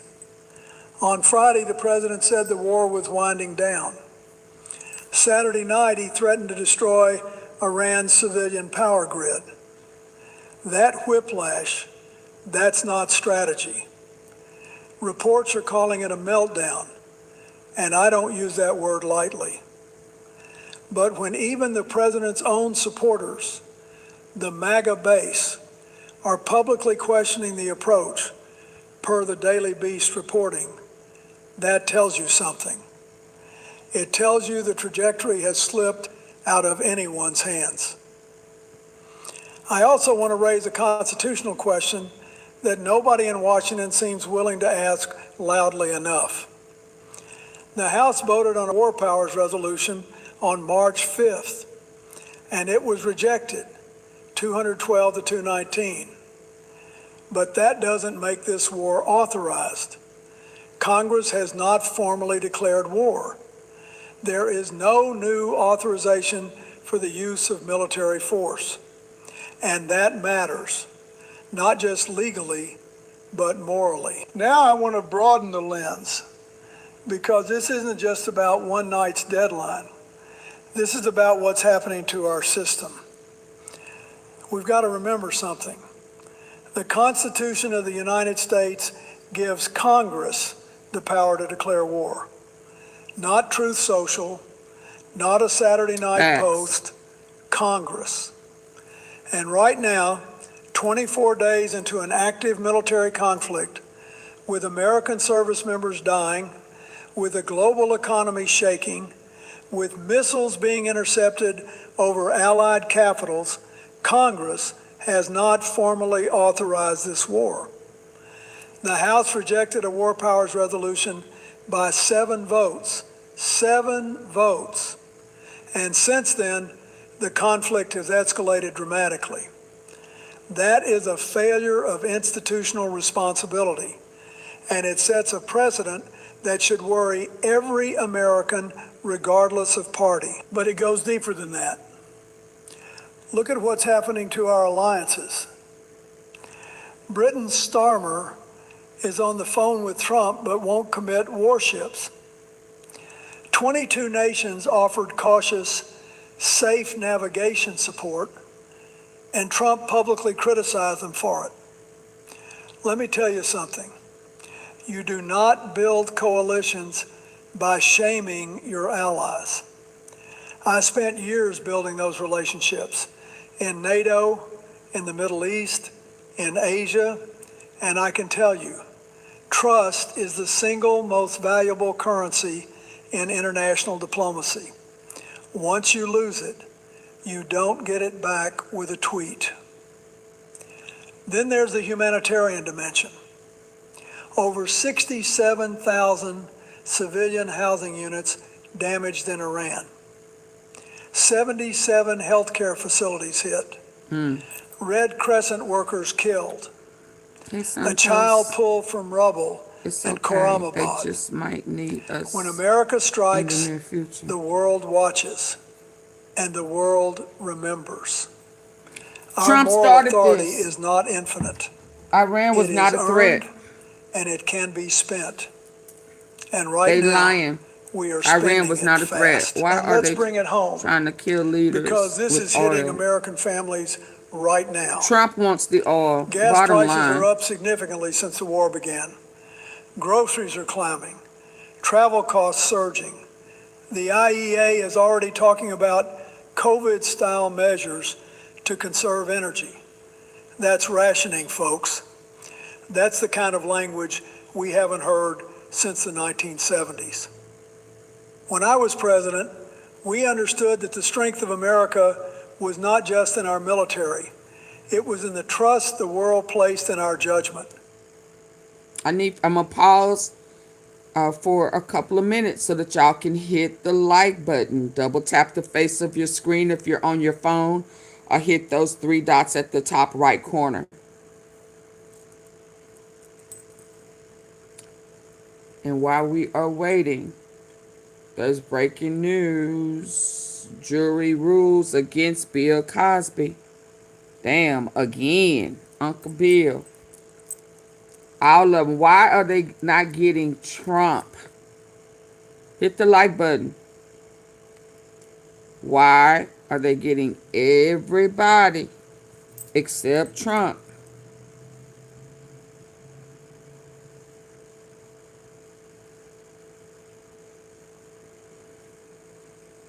They got Uncle Bill again. Jello pudding. You know. Now I think I understand what the Jello pudding was really about. Hell, I thought it was always about pudding for real. It looked like it was pudding, all right. Just wasn't Jello. It was mellow. Jury rules against Bill Cosby in California SCX assault civil trial. Returned back with a $19 million verdict.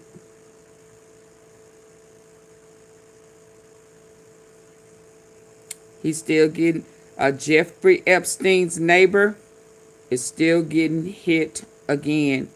And y'all, you know, I showed y'all a picture long time ago, well, maybe a month and a half ago, where Clinton, Cosby, Epstein, and Trump sitting at Chuck E. Cheese eating a piece and had some little drinks in front of them, like Kool-Aid drink, fountain drinks. But it's definitely in the Epstein files. I guess during that Pizzagate. And Bill Cosby was there. He was there with old Bill, Trump, and Epstein. Maybe if y'all support the platform, I'll pull it up again. But get the likes up. They said, let me just tell. No, if they smart, Bill better start opening his mouth. Anybody who keeps Trump's secret and they being hit and losing millions of dollars, shame on them. I start telling on everybody. Everybody. Don't nobody get a pass. If Uncle Bill don't get a pass, why y'all saving Trump? Hell, y'all 80, 90 years old. You don't take that shit to the grave with you. Get it off your chest. Tell. And I mean tell on everybody who was SAing kids, minors, men, women, boys, and girls. Making them feel like that was the only way that they can make it in the industry. Tell on everybody. So, Bill, they let you out. But you just lost another case. $19 million verdict. Dang. Woo, imagining having that type of cat. $19 million coochie. You pay for that. Let's go. Hell, all you had to do was ask. They may would have gave it to you. Because you had to sneak them a Mickey, stealing coochie and shit, knocking folk out. I mean, doing some type of satanic shit because they woke up sore as hell. Your pallywhacker ain't that,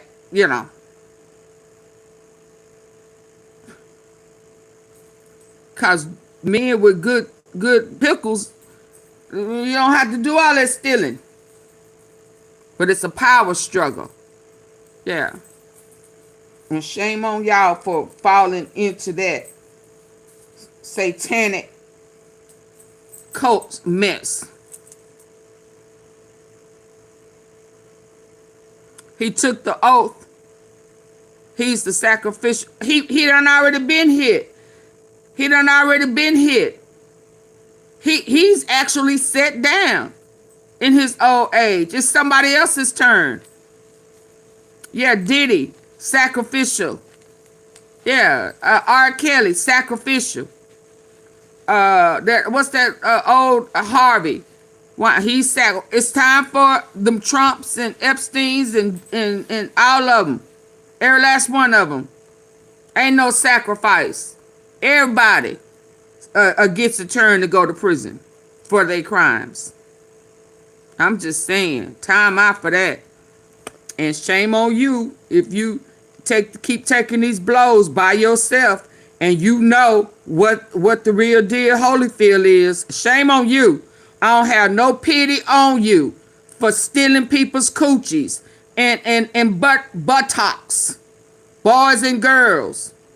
Yeah, y'all ain't care shit about the emotional, psychological problems y'all was creating doing all of this satanic crap. Man, no, hell no. Nobody gets a pass.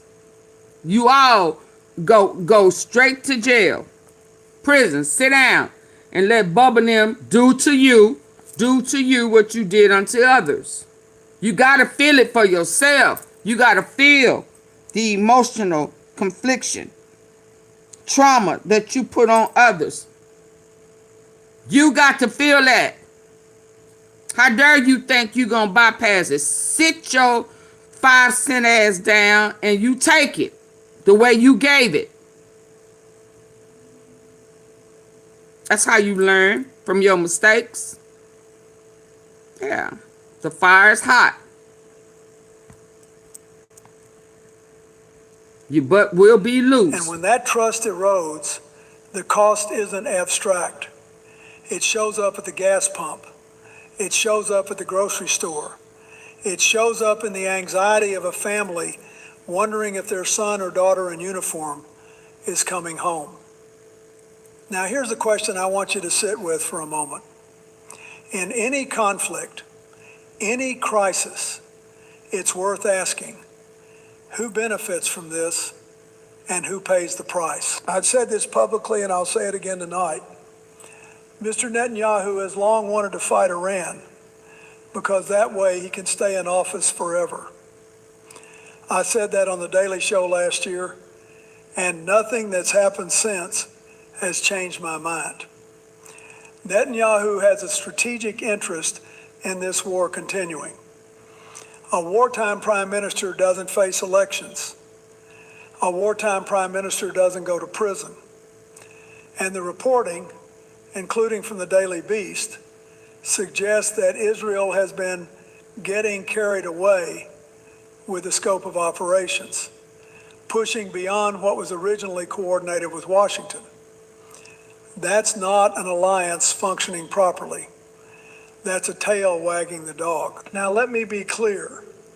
Honey, why is this speaker on, but there's absolutely no Memphis, sound they coming had out? a dump Trump rally. It's a pillow speaker. Memphis had a Israel has dump real Trump security rally this morning. concerns. Iran's missile program, its support for proxies, its hostility toward Israel. These are not invented threats. I have defended Israel's right to defend itself my entire career. But there is a difference between defense and expansion, between security and They opportunism. need to change And the right statute now, of limitation the on line these cases. between those two things is That getting will- very There's no blurry. statute of limitation on the minors. On the Iranian side, They will take you see voting their out own cynical some calculus. of these people in office. Iran is reportedly charging up to $2 million per tanker to transport the parts of the strait they still control. They're monetizing the crisis, and their public posture as the aggrieved party, the victim of American aggression, plays well in capitals from Beijing to Pretoria. They're not innocent actors. They're strategic operators who understand that this war, as devastating as it is to their own people, gives them leverage they haven't had in decades. So who's paying the real price? 13 American service members are dead, over 200 wounded. Iranian civilians are under rubble. Gulf states are intercepting missiles over their own cities. Asian economies are in free fall. And American families are paying more for everything: gas, food, flights, while watching a war that nobody voted for spiral further out of control. Absolutely. And here's what should concern every American. When even the president's own base is publicly questioning the strategy, when MAGA is melting down over what they're calling an embarrassing meltdown, that He tells had a whole you meltdown this today, y'all. isn't working. Not strategically, not politically, not He for had the a whole people meltdown. who are actually bearing the cost. All right, let me walk you through where this could go from here, because I think it's important to be honest about the range of possibilities. Not to scare you, but because informed citizens make better decisions than frightened ones. Scenario 1, escalation. If President Trump follows through on the power plant threat tonight, when the deadline passes, Iran has already told us what they'll do. They'll mine the entire Persian Gulf. They'll target power plants and desalination facilities across the Gulf states, facilities that provide drinking water to millions. They'll hit Israeli infrastructure.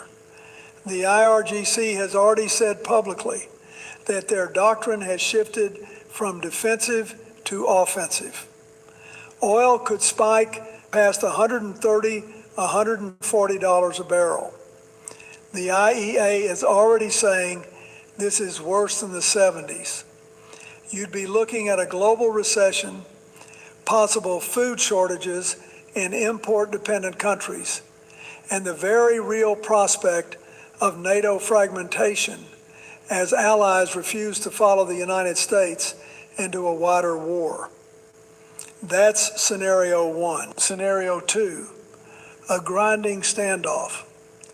Trump extends the deadline or declares some kind of symbolic victory after a limited strike. But not criminal ones. Iran maintains He's already its grip on had the that strait. criminal when he went to Oil prison, I stays thought. above $100 I a barrel. wonder why. Yeah, American he's already had his casualties mount criminal slowly. trial. Remember, he went to The world prison. enters a prolonged period of energy disruption.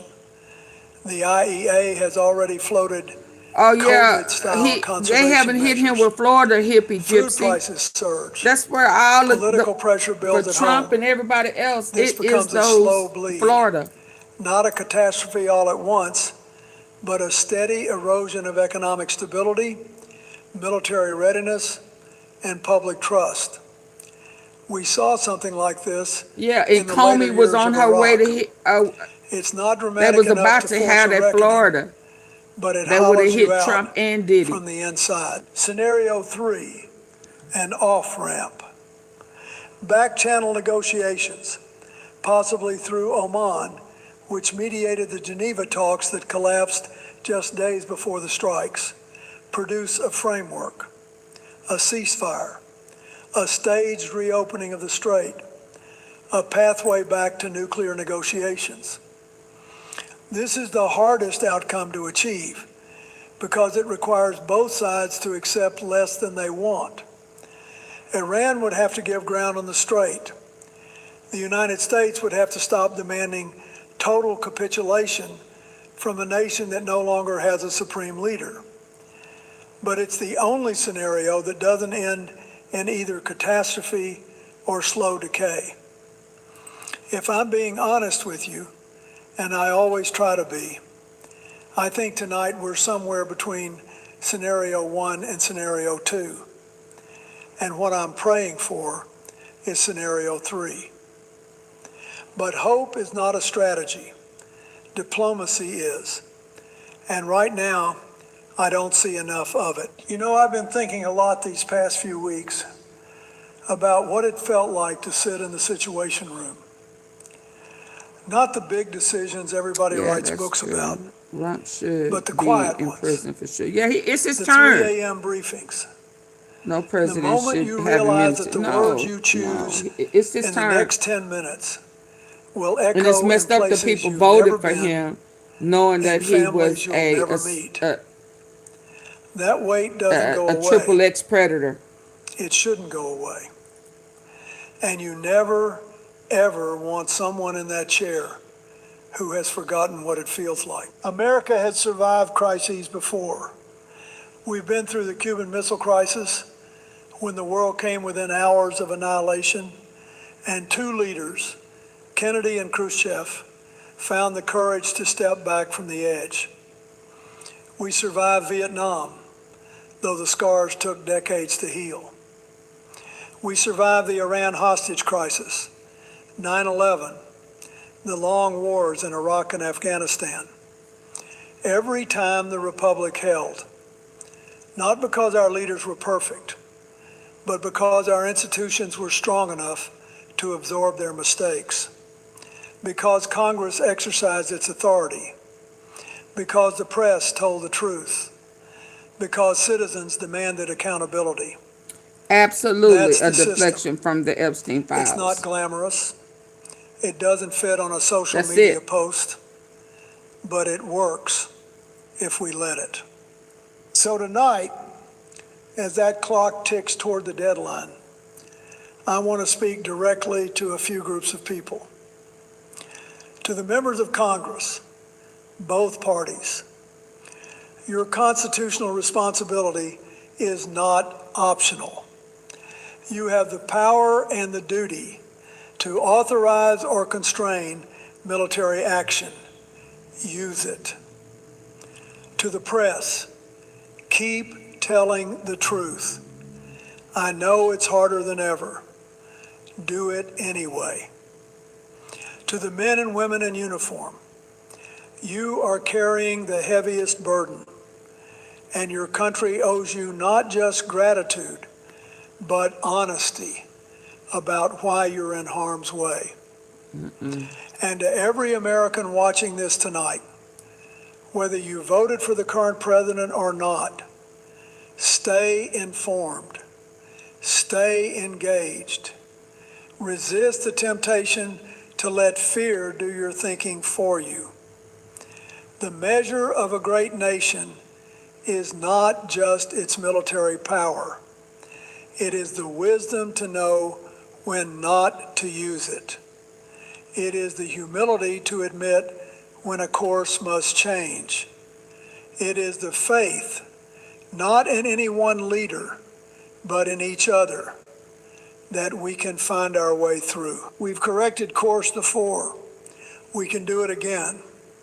But only if we decide, all of us together, that democracy is worth more than any one man's pride, that our children deserve a world shaped by judgment, not impulse, that the American experiment, with all its flaws and all its promise, is still worth fighting for, not with bombs, but with the best of who we are. Okay, one more and then I'm gonna go. You know, folks, I want you to sit with me for a minute, because what happened this morning, March the 23rd, 2026, is one of those moments that looks simple on the surface, but carries consequences most people haven't begun to think through. President Trump went on Truth Social this morning and announced in all capital letters that he's postponing military strikes on Iran's power plants for 5 days. 5 days. He called the conversations with Iran very good and productive. The markets jumped, oil came down, and a lot of people scrolled past it and thought, well, good, maybe this thing is cooling off. Now look, I thought they were I finished with hope it Cosby is. too. I think he's genuinely probably still do. got some more We're talking civil about a war lawsuits. that's been raging for over 3 weeks, that's killed thousands, disrupted the global energy supply worse than anything since the 1970s, and has our allies in the Gulf getting hit by missiles they never asked for. So if there's a real opening for peace, I want that more than anybody. But here's the honest truth, and we'll come back to this in a moment. When one side announces productive talks, and the other side says those talks never happened, that's not diplomacy. That's a press release. Yeah. And when the most consequential decisions about Tell us war the and truth. peace are being made through social media posts, something has gone very wrong with how America leads. I've been in that chair. I know what it's like when the clock is ticking and millions of lives hang on what you do next. And I can tell you, the clock doesn't care about your tweets. It just keeps ticking. And right now, we've got 5 days on that clock and not nearly enough clarity about what happens when it runs out. Now, to understand why these 5 days matter, you've got to understand what led us here, because none of this happened in a vacuum. Go back to June of 2025. Israel and Iran fought a 12-day war that shook the entire region. Then in January of 2026, massive protests erupted inside Iran. The nuclear question was coming to a head. And here's the part most people don't remember. There were real negotiations happening. Oman was mediating. There were rounds in Muscat and then Geneva in late February. And the Omani foreign minister, Badr al-Busaidi, a man I have enormous respect for, said publicly that a breakthrough had been reached. Iran had reportedly agreed to zero stockpiling of enriched uranium. I've been a pastor for over 20 years. This is a very important message that I urge every American to pay close attention. And to convert its existing material into fuel. That's not nothing, folks. That's a significant concession. And then, on February the 28th, 2026, while those talks were still warm, the United States and Israel launched Operation Epic Fury. Massive coordinated strikes across Iran. Do y'all think this would be going on if Kamala Harris would have won? Ali Khamenei. His son Mojtaba was appointed to replace him on March the 8th.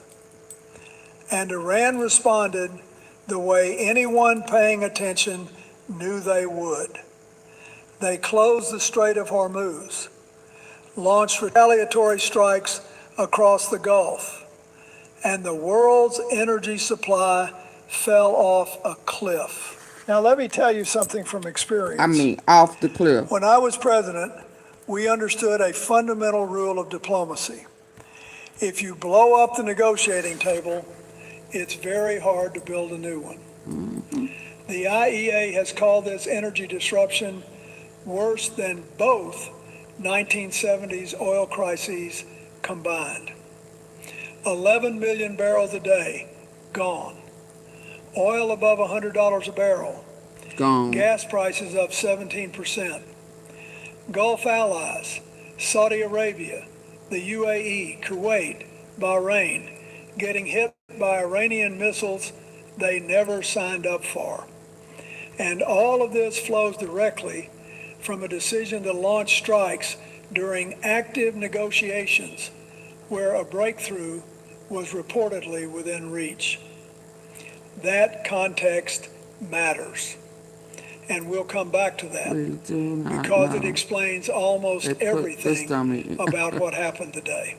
But do you think? All right, let's walk through exactly what happened, step by step. Do you feel in your gut? Because the details here are everything. On Saturday, March the 21st, President Trump posted on Truth Social that if Iran doesn't, and I'm quoting, fully open without threat the Strait of Hormuz within 48 hours, energy crisis now, the United States will didn't say anything hit about and the obliterate energy their because we power didn't. plants. What was going That's on an with ultimatum Biden aimed at civilian and what's energy going on infrastructure. now is two different things. We'll That's talk why about what Pierre that Powers. means in I'm a sure you moment. know that. Iran's Defense Council responded immediately. I'm sure you know They that. said if the United States attacks their power grid, Iran will retaliate against energy and water desalination facilities across the entire Gulf. And they will mine the sea What's lanes going on now to was not permanently going on shut then. down shipping. Now, these So desalination stop that. plants are not You're abstract deflecting. targets. Don't Countries deflect like over the here. UAE, I'm gonna remove you. Kuwait, Qatar, Don't deflect over they here. I depend will on take those you. plants for I drinking will water. remove you. No desalination means no water. No lies, no That's deceit. a threat to millions of civilian lives. Then this morning, Monday the 23rd, Because you're talking about something right as the 48-hour clock was about to that you're expire, comparing it to the Trump circumstances posted again, that wasn't going on all then. capital letters. So saying what's there your had been point? Very good. That's why and he's not productive talking about it. conversations over the Trump past caused few it days, and that he was with his postponing lies and strikes deceit. for And if you 5 don't know days. that, go Now, back here's to where most elementary. people stopped reading, but here's where it gets important. First, Yeah, you're deflecting. So let Iran's me Foreign pause News this Agency, and let me see which where is you're linked to about the to go. Revolutionary So Guard, I need to know if I need to said there remove has you or been not. Now, you're going to sit back and listen, or you're going to continue to deflect? Trump caused it all, PJ Cranberry. I agree. So the answer is what's going on right now is all in Trump's hand by himself. You stop blaming other people. Stop saying why you didn't with other people. Right now, Pierre, we're talking about what's going on right now. Same situation, different people. We not at war. We wasn't in war then. They may have both been trying to please Bibi Netanyahu, but we were not in war. They wasn't affecting our elderly. There was nobody in the states being attacked. People at the airport being attacked and bullied and put in jail. People are being grabbed and taken to foreign places. And used, for free labor, slavery. Stop that. Bye. I knew you weren't gonna be able to control yourself. Now, what did you say? Let me see. Trump attacked Iran, but ain't no but. It ain't no but. Yeah, get him out. There's no but. Just take ownership of what he's doing right now, today. And he's still lying. Yeah. Tell us why you been in pull-ups for umpteen years. Qatar, they depend on those plants for drinking water. No desalination means no water. That's a threat to millions of civilian lives. Then this morning, Monday the 23rd, right as the 48-hour clock was about to expire, Trump posted again, all capital letters, saying there had been very good and productive conversations over the past 2 days, and that he was postponing strikes for 5 days. Now here's where most people stopped reading, but here's where it gets important. First, Iran's Fars news agency, which is linked to the Revolutionary Guard, said there has been no direct or indirect contact between Iran and the United States. Iran's foreign ministry went further, formally calling Trump's announcement an attempt to, and again I'm quoting, reduce energy prices and buy time to implement his military plans. Second, behind the scenes, it appears Turkey, Egypt, Oman, and Pakistan were passing messages. These were not direct U.S.-Iran negotiations. Third, the White House did not respond to questions about who participated or where these talks took place. And fourth, oil prices dropped over 13%. Brent crude fell from above $112 to $96. Stock futures surged. And this is where things start to get complicated. Because when one side says we're talking and the other side says we're not, that's not a negotiation. That's a press release. Let me tell you something, and I say this not as a partisan, but as someone who spent 8 years making decisions where the wrong call could cost lives. Diplomacy by ultimatum is not diplomacy. It never has been. Think about what happened here. The President of the United States issued a 48-hour ultimatum on social media to a nation he is actively bombing, threatening to destroy their power plants. Then, when the clock was about to run out, he announced productive conversations that the other side flatly denies took place. And he extended the deadline by 5 days.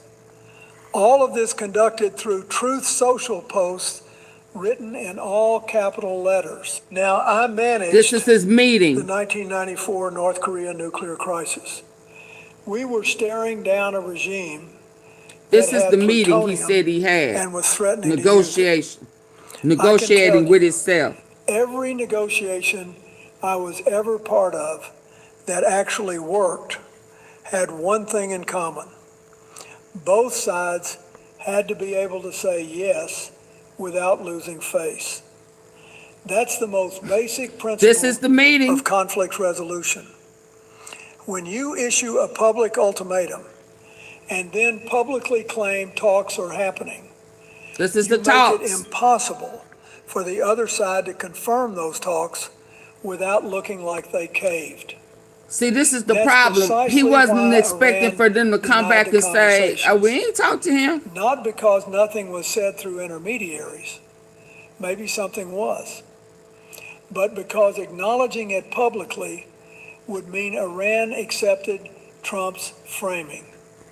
And no sovereign nation under bombardment is going to do that. I also want to speak honestly about the target itself. Power plants. We're talking about civilian infrastructure that keeps the lights on in Iranian homes, that powers hospitals. Ken, he was not that runs expecting water for systems. Iran to come back so quick and say, no, he lying. We ain't talked to him. Can y'all believe that? They ain't talked to him. He was talking to himself. He had a meeting with himself.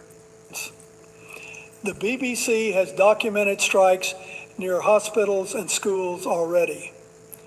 UNESCO has confirmed damage to at least 4 cultural heritage sites, including the Golestan Palace. 168 people were killed in a single school strike. When you threaten to obliterate a nation's power grid on top of all that, you're not pressuring a regime, you're punishing a people. And I want to be very careful here.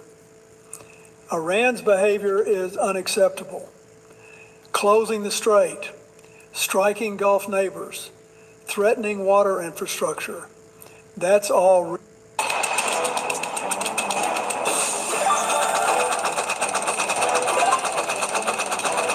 real.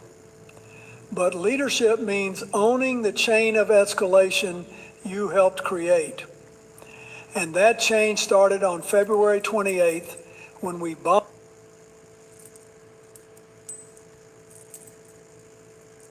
the country we were in active talks with. Now we've got to talk about something that goes beyond this one moment. Because what's happening here is not just a foreign policy question. It's an institutional question. And it should concern every American, regardless of party. Start with Congress.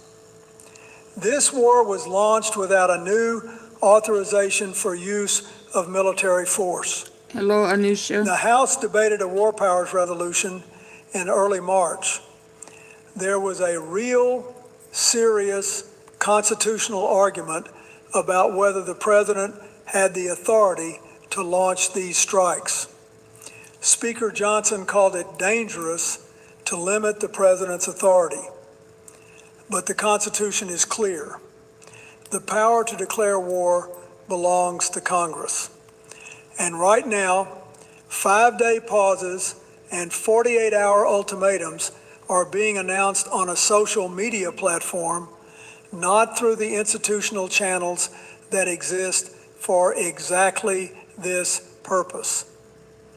When I sat in the Oval Office, the process wasn't there to slow me down. It was there to make sure the decision was right. Then look at our alliances. Gulf states, Saudi Arabia, the UAE, Kuwait, Qatar, Bahrain have taken Iranian retaliatory strikes.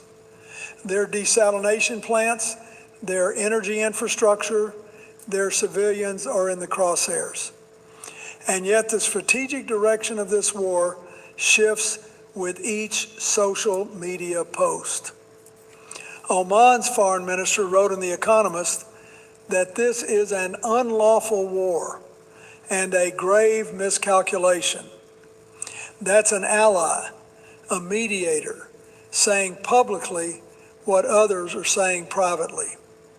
When your partners can't trust the process, they start making their own calculations. And that's when coalitions fracture. And then there's the diplomatic infrastructure itself. The Omani-mediated talks that were reportedly close to a breakthrough were destroyed by the February strikes.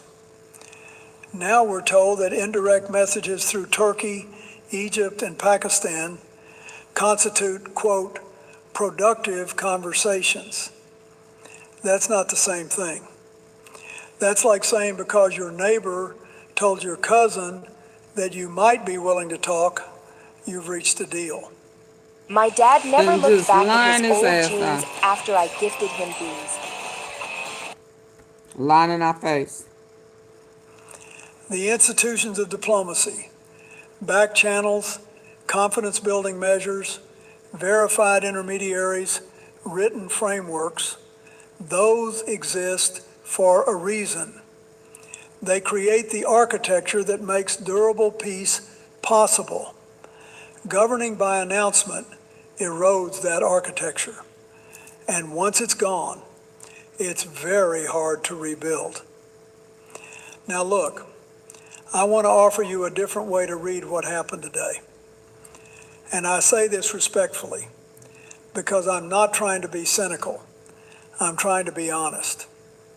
Follow the market, not the missiles. When Trump posted his announcement this morning, the reaction was instantaneous.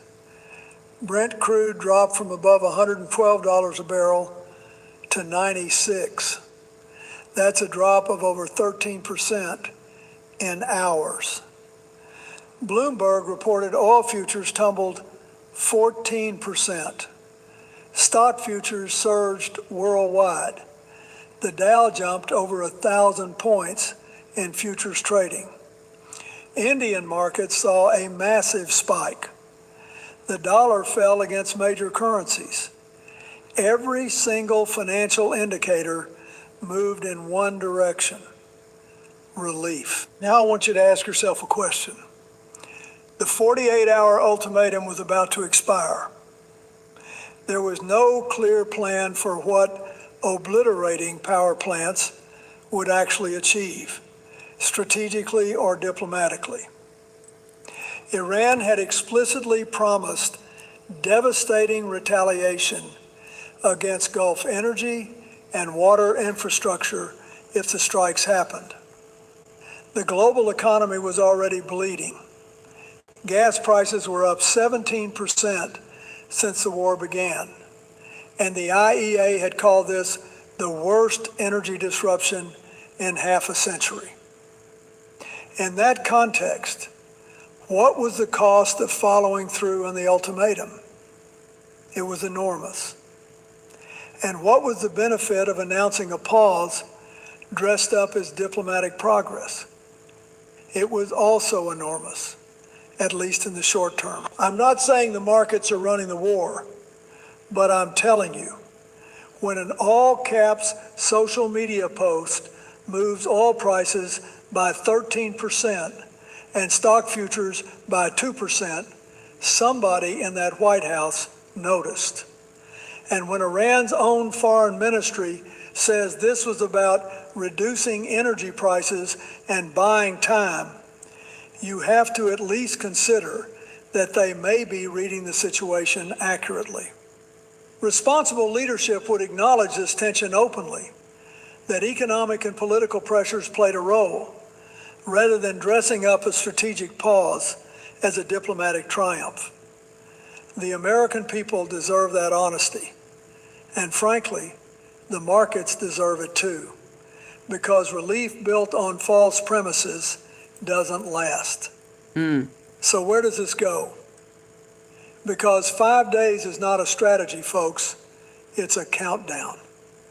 And we need to think seriously about what happens when it reaches zero. Let me walk you through the scenarios. The first and the... Y'all please hit the like button. Let's get this tea. Let's get the truth. Double tap the face of your screen. Hit the 3 dots at the top right corner. Let's go. Best is that real talks produce a framework. Some kind of ceasefire, some opening on the Strait of Hormuz, some pathway back to nuclear negotiations. I want that. Every reasonable person wants that. But here's why it's the least likely. Iran formally denies that talks are even happening. Mojtaba Khamenei, the new supreme leader, hasn't been seen publicly. CNN reported no proof of life as of 3 days ago, just a statement read on state TV. The fundamental demands are miles apart. The U.S. has talked about everything from denuclearization to regime change, and Iran wants the bombing to stop, full stop. And Israel's role is entirely unclear. If you think Benjamin Netanyahu is sitting quietly while someone else decides the pace of this war, you haven't been paying attention. He said just days ago that the war created conditions for regime change and suggested ground troops might be needed. That doesn't sound like a man ready for a 5-day diplomatic window. The second scenario is the most dangerous. The pause expires and the strikes on power plants happen. No one should have to drink water like this. I think That would he's calling plunge them out. 88 million Iranians into darkness. Iran has explicitly said it would respond by destroying Gulf desalination and energy infrastructure and mining the entire Gulf. The humanitarian and economic consequences would be catastrophic and potentially irreversible. The third scenario, and I believe the most likely, is rolling extensions. Repeated short pauses, vague claims of progress, the war continuing at lower intensity while economic pressure builds on everyone. This creates the worst of all worlds. Ongoing destruction, no clear end game, eroding alliances, a global economy hemorrhaging, and an American president governing a war through 5-day increments announced on social media. That's not leadership. That's improvisation. And in a conflict this consequential, improvisation gets people killed. I want to close by stepping back, because this isn't really about one true social post, or one 5-day window, or even one war. This is about what kind of country we are. I've never pretended that Iran is easy. It's not. The regime has been a destabilizing force for decades. The Strait of Hormuz must be open. Nuclear proliferation must be prevented. I don't minimize any of that. But the way a democracy wages war and pursues peace says everything about what it stands for. And right now, I'm troubled by what I see. We launched this war during active negotiations, where a mediator said a breakthrough was within reach. In active Congress was sidelined. negotiations. No new authorization, no formal debate before the first bombs fell. Cultural heritage sites, schools, and hospitals have been struck. More than 2,000 people have been killed. 13 American service members have died. Our Gulf allies are absorbing retaliatory strikes they never asked for. And the most consequential decisions about escalation and de-escalation are being made through all caps posts on a social media platform. America at its best doesn't do this. America at its best builds coalitions before it fires missiles. America at its best exhausts diplomacy before it sends young men and women into harm's way. America at its best doesn't announce ultimatums on social media and then call it a victory when it grants itself an extension. Grants itself. But here's what I still believe. And I say this after a lifetime in public service. America is capable of course correction. We've done it before. after Vietnam, Grants itself after Iraq. an extension. In moments when the country looked honestly at what had gone wrong and chose a different path. This 5-day window, whatever its real motivation, could still become an opening for genuine diplomacy if it's handled with seriousness, humility, institutional rigor, and respect for the human lives at stake on every side. But 5 days goes by fast, folks. And the question isn't just what happens on day 6. The question is whether we still have the moral authority to shape what comes after. Because moral authority isn't something you can announce in all caps. It's something you earn through restraint, through honesty, through respect for the institutions that make democracy possible. And right now, that's what I'm asking all of us to fight for. If these thighs are the reason you skip shorts, give us 28 days of Tai Chi, and by May, they'll be shocked by your results. On Monday, March 23rd, and we're starting the Tai Chi program for beginners. Build strength and lose up belly fat with just 7 minutes a day. In 1 Get my week, you'll snacks feel it. ready In for 2 the weeks, movie. Let's go. That's it. Okay, y'all.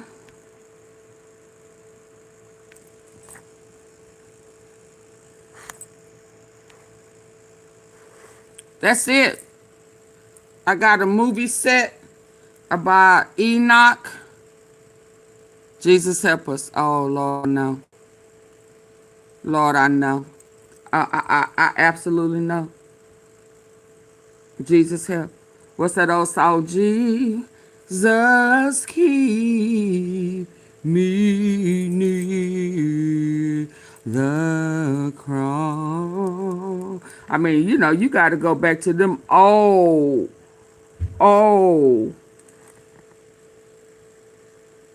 Let me see if something doesn't happen. You're so very welcome, hippie gypsy. Can y'all check for the ones who have subscribed? Did y'all get your notification of 5:45? Let me make sure I got the right date on it. 5:45 today. Hold on.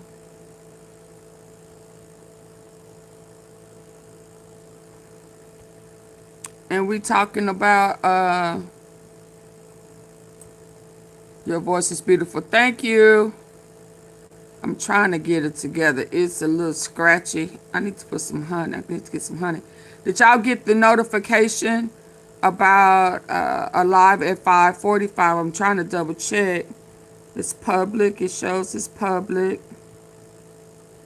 Please tell me I got the right date on there and not tomorrow. Today is the 23rd. It says the 23rd at 5:45. Yep, it's set. And we're going to watch the new updated Book of Enoch. The end is near thee. It's Trump waking up the giants. And it's blue. It's a blue face. Please make sure y'all attend. I don't care if it's 2 people in here. We watching it. So get your popcorn ready. And then if time permits, I got another one. It's going to be set. It's only 5:05. I know. You want me to start it now, Ken Parker?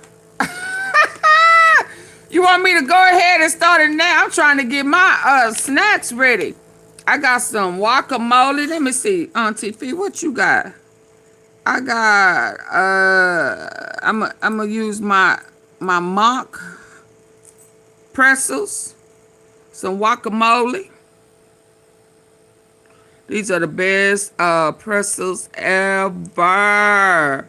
Maui mock pretzels. And I got some guacamole.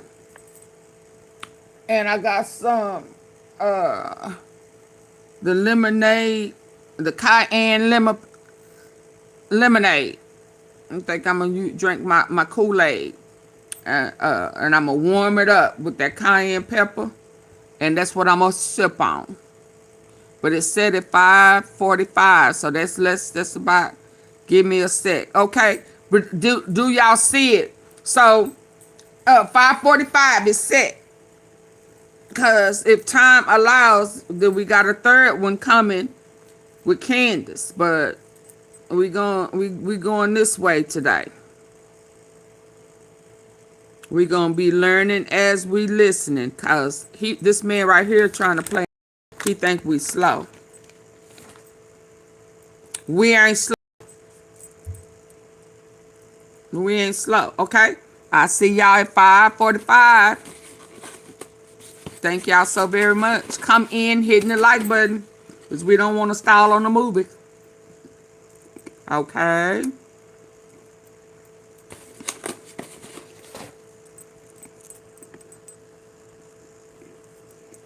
Why is it not letting me leave?